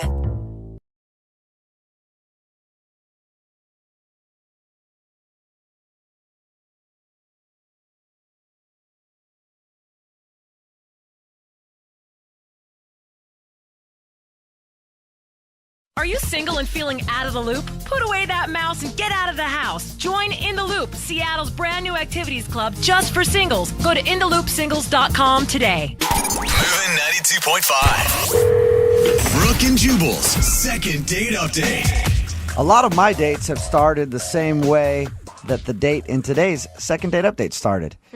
You talk to somebody online, they say, show up at my place. You open the door and they go, are you ready to shoot some video? And I go, yes, absolutely. Let's do this. That's the way most of my dates start, and they're always a really, really fun time. Wow. That's sort of what happened on Rob's date. Rob is on the phone. He wants to call a girl named Annie today. It's a very interesting thing that you did on your first date with Annie, Rob. Yeah, it is. I just try to be different. Yeah, I made it sound way creepier than it actually is. Why don't you explain to everybody what your date was? All right, so this girl, her name was Annie. We met on Tinder. We were kind of hitting it off, just messaging back and forth, and she seemed really cool. And I just wanted to sort of be different just because it's Tinder. Not everyone takes it too seriously. Well, and from the sounds of it, it sounded like Jubal was describing you putting an ad on Craigslist. Yeah, well, you guys are making it sound like it was way worse than it was. Trust me. I'm not creepy. I promise that. But did she or did she not show up to your house and you said, I'm going to shoot some video of you? I did. I don't know if I said it in that way. Oh, my gosh. But I literally said, you're going to have the most fun date that you've never experienced before. So I came up with the idea to have a YouTube date. What? A YouTube date? Yeah. What is that? Yeah. All right. Okay. So hear me out. All right. So it sounds like you're just going to sit there and watch YouTube videos. I mean, how many? Okay. Hear me out. Okay. So when she got to my door, I have a card waiting for her that says, "You've been invited to a YouTube date, and if you accept, ring the doorbell." And so she rings the doorbell. Right? So I answer, and I sort of have this ridiculous, crazy outfit on from like the 1970s, thinking that she'd be down because I'm kind of a goofball sometimes. Her reaction wasn't what I expected. Like, she kind of giggled, but... Yeah, she's probably like, what the hell is a YouTube date, and why are you dressed like that? Yeah, she kind of had that reaction. But I told her, I said, the whole point of the date is to make a viral video on YouTube. So What? we can come up with, like, Wait, slow down here So for that's a what a second. YouTube date is. A YouTube date, I guess, is to try to make a viral video. Yeah, absolutely. I mean, I can't be the first person to ever think of this, or maybe I am. And why do you think a woman would want to do this? Viral videos are usually embarrassing. I mean, I just thought we'd have a good time and, have a few laughs. I mean, for the first 20 minutes, it was going really, really well, and she was coming up with all these awesome ideas, and then it just sort of fizzled out, and, like, for the next 45 minutes, we kind of just sat in silence. And Like a really bad brainstorming session. You're like, we got to make a viral video. What do you want to do? It's like, writer's block. And then her ideas, and you're yelling at her, your ideas are terrible. That will never go viral. Yeah, but at least I had cheese and crackers for us to snack on. That was okay. Why wouldn't you just bail on the idea? I mean, 20 minutes in, just go take her for a glass of wine somewhere. Because the way that we were talking on Tinder, is she seemed very outgoing, and I thought she'd be up for it. But it just, it wasn't what it was supposed to be, and it was very awkward. Sounds like it. And yeah, I just didn't have a plan B. That was, that's what it comes down to, I guess. So you didn't have a plan B other than a YouTube date, which is a date where you try to film a viral video. Yeah, I guess the way that you're telling me now, and the way that I'm thinking about it, it sounds really stupid, but in my mind, I thought it was going to be freaking hilarious. Yeah. I can see your point, though. You're like, I'm going to try to do something out of the box and different, make her laugh. It's going to be like a crazy scene from a movie where she tells all her friends, he's such a funny, crazy, kooky guy, and then it just didn't work for you, huh? Yeah, and then we would totally get a YouTube video out of it that went viral, and then, we'd be famous. It just didn't work out. So did you ever shoot a video? Yeah, we did, but I mean, it's like, it's stupid. It was so dumb. Like, I don't want to. No, you have to. You. Listen, Yeah. you've already embarrassed yourself with the YouTube date. You might as well tell us what the video is. All right. So the idea that we finally came up with was, the movie Frozen, right? Everyone knows the movie Frozen. Yeah. So we did the song Let It Go, and we used couch cushions as the mouth. I was the top. And she was the bottom, and this is not a sexual thing at all. So you both were holding couch cushions, pretending like it was a giant couch mouth, singing the song of Frozen. Singing Let It Go, and That is terrible. yeah. Guess how many views? How many? 7. You are killing it right now on YouTube. It's understandable why that didn't get any views. When you describe it, it's almost kind of funny. Did she have fun? I mean, yeah, in the beginning, I'd say it was pretty fun, but the vibe that I was getting, I'm pretty sure she just kind of wanted to do it just to move on to get to the next portion of the date or to maybe leave. I just want to get this video done so that I can go on about my day and not have to be on this date anymore. How many times have you tried to get a hold of her since your date?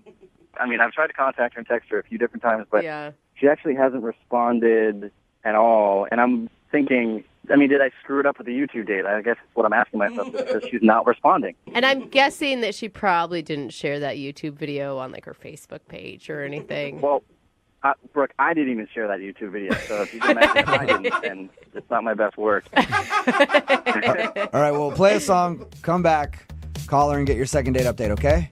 All right, thank you. All right, hang on. Moving 92.5. Brooke and Jubal in the mornings. Second date update. If you're just tuning in for the second date update, Rob is on the phone. He wants to call a girl named Annie. One of the most original dates we've ever heard. It skirts the line between fun and creepy very well, and I like that about it. He took her on a YouTube date. They met on Tinder. She showed up to his house. He said, "Are you down to do a YouTube date?" She said, "Yes." A YouTube date, I guess, is where you guys get together and try to film a viral video. That was the whole point of the date. He thought it would be very fun and exciting for her, and it would show that he knows how to have a good time and he's a funny guy. And it didn't exactly work like he thinks, because they couldn't really think of a good idea. And at the end of the date, she left and hasn't called him back. Rob, I think I know why you're not getting a call back.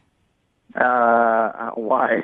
Well, she probably saw that you weren't getting a lot of views on your YouTube video. And is just very upset and doesn't want to talk to you anymore. That's it. Yeah, I'm sure that's the reason. Guarantee it.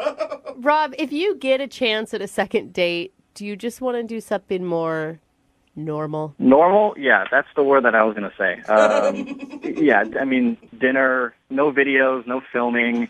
There you go. Probably not even taking any pictures, just to be safe. Yeah. I guess if you want to be boring and average and have just a regular date. Yeah, well, it'll probably give me a better chance than what I did the first time. So. All right, I'm going to dial the phone number right now. Get her on the phone and get your second date update, okay? Okay. All right, here we go.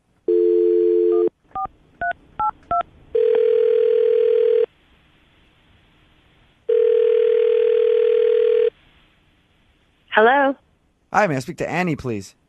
This is Annie. Hi, Annie. I'm calling from the website BuzzFeed. You may have heard of us. You have a viral video that recently got 1 million hits. Are you aware of that? No. Okay, good, because that didn't actually happen. How are you? This is Jubal from Brooke and Jubal in the Morning. The radio station? Yes, I am the radio station. What, why are you calling? I'm calling because one of our listeners sent us an email about you. Really? Mm-hmm. His name is Rob, and you recently went out on a YouTube date with him. Oh, my God.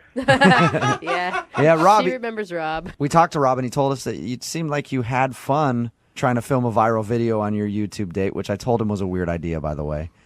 But it says he said it seemed like you enjoyed it. You didn't enjoy it? No, it was terrible. He was like a huge pervert the entire time I was there. Whoa. You think Rob's a pervert? He is a pervert. Okay, when we talked to him, he didn't sound like a pervert to me. Yeah. He said you came over, he had a note on the door that said, "You're about to experience a really cool date," and then he answered it, and you guys sat there and tried to shoot a viral video and didn't really get anything good done, but it didn't sound perverted to me. Wow. Well, he left out a lot of stuff then. Really? Do you want to tell us what he left out? Yeah, I would love to, just so that no other woman will ever go out with Rob ever again. It was that bad?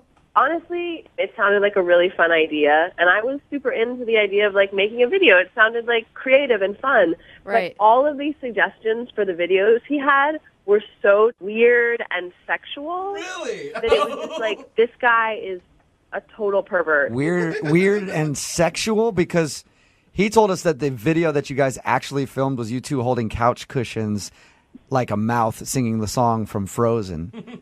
Oh, yeah, but that was like after all of his suggestions, which were, at one point he was like, oh, we should do this thing called Spank Wars. And I was like, what is that? Spank Wars? And he says it's a competition where we spank each other until someone gives up. Was he joking, though? I mean, come on, that's got to be a joke. That's kind of slim. I thought it was a joke. I was like, he has to be joking. Right. But then he had another thing right after that, which was like, let's try butter wrestling. And I was like, what the hell? And he was like, I saw it on Honey Boo Boo, and it was really funny. Oh, yeah. And I was like, that doesn't sound really funny. What is butter wrestling? You just grease yourself up with butter from the kitchen, and then you wrestle each other. So he invited you over, had a camera set up, and was like, hey, let's spank each other a lot. And then, oh, that's not a good idea. Let's get all buttery and wrestle. Yeah. Yeah. Okay. He was like, it'll go viral. We'll get at least like 5,000 views. And I was like, I don't think that I want to do that. So I suggested we'll do like the Frozen video, the Let It Go video with the couch cushions. Right. And that was fine. And then he said he has to go to the bathroom. So he leaves. And then I get up to like just check out what he's recorded on the video camera. And it was just close-up shots of my boobs. Nuh-uh. There were no couch cushions. It was just like tight shots of my boobs. Really? Oh, So he was. Yes. So he is a pervert. He's a pervert. Why didn't you say anything to him then? Why didn't you go, hey, I know what you're doing. You're just filming my boobs. I would think I was in shock a little bit. Like, I couldn't believe that this was happening to me. I would never go on Tinder again if I had a date like that. Yeah, it was pretty traumatizing. I mean, I never want to see him again. So basically, you want to now do a PSA to any girl that's on Tinder. If a guy named Rob asks you to come over and shoot some YouTube videos, don't do it. Yeah, don't do it. Why don't you tell Rob yourself? Because he's actually on the phone listening. What? Yeah, Annie. Hey. Are you serious? Hold on. Give me. Yeah, it's me. How am I perverted? How are you perverted? Did you not hear just like what I said? You're a disgusting pervert who filmed my boobs and suggested that we play Spank Wars. Like, you understand? All right. So how do you get sexual from suggesting Spank Wars? How do you not? Come on, man. Are you a moron? Like, what is wrong with you? I don't know. Like, what is more creepy, that you're just a total pervert, or the fact that you're just like not aware of what a pervert you are? How many girls have you done this to? Listen, we were sitting in silence for so long. What the hell was I supposed to do? I just started coming up with these ideas. And with the I whole don't know, butter maybe wrestling, make normal conversation like a normal human being. Instead of going, Spanx, butter. Yeah, instead of like asking on a first date to grease up in your underwear with butter. Okay, so in my defense, the whole shooting with the boobs and stuff, you have a nice rack, and I'm not going to lie. Oh my God. It's not making it. You are disgusting. I wanted to sort of remember that just because. I wanted to sort of remember that. Rob, that is the grossest thing anyone's ever said on second date updates. You had a nice rack, and I sort of want to remember that. Wow, Rob. There's nothing wrong with that. There is everything wrong with that. Rob, I've been out on a lot of dates with women who I thought had fabulous racks, and you know what I did? I took a mental picture to remember it. I didn't actually bust out a video camera and tape them. You're even like a bigger pervert than I realized. Well, in my defense, you're kind of misleading just because the way that we were talking on Tinder, it didn't seem like you would have been defensive for what happened. I knew that you were a huge creep. Okay, wait. Rob, you're saying that she shouldn't have been defensive about you videotaping her boobs in secret and then keeping that video for your own personal use. Well, obviously she wasn't supposed to find out and know this information. Yeah, Annie, it's your fault that you found out. What is happening? I think I'm gonna do a second date update first here. Rob, no offense, actually kind of a little bit of offense. I'm not sending Annie out on another date with a guy who's gonna secretly tape her boobs. Yeah, okay, whatever. All right. Whatever. Whatever. Like, we seriously need like a PSA out there about this dude. I think this is it. Hey, Annie, Yeah. thank you for your time. I will say this. I'm not going to send you out with a pervert again. I won't. Thank you. But I would like to play Spank Wars still. Are you up for it? You can play Spank Wars with yourself. Okay. He already does. Yeah, it's not a big deal. Brooke and Jubal in the morning.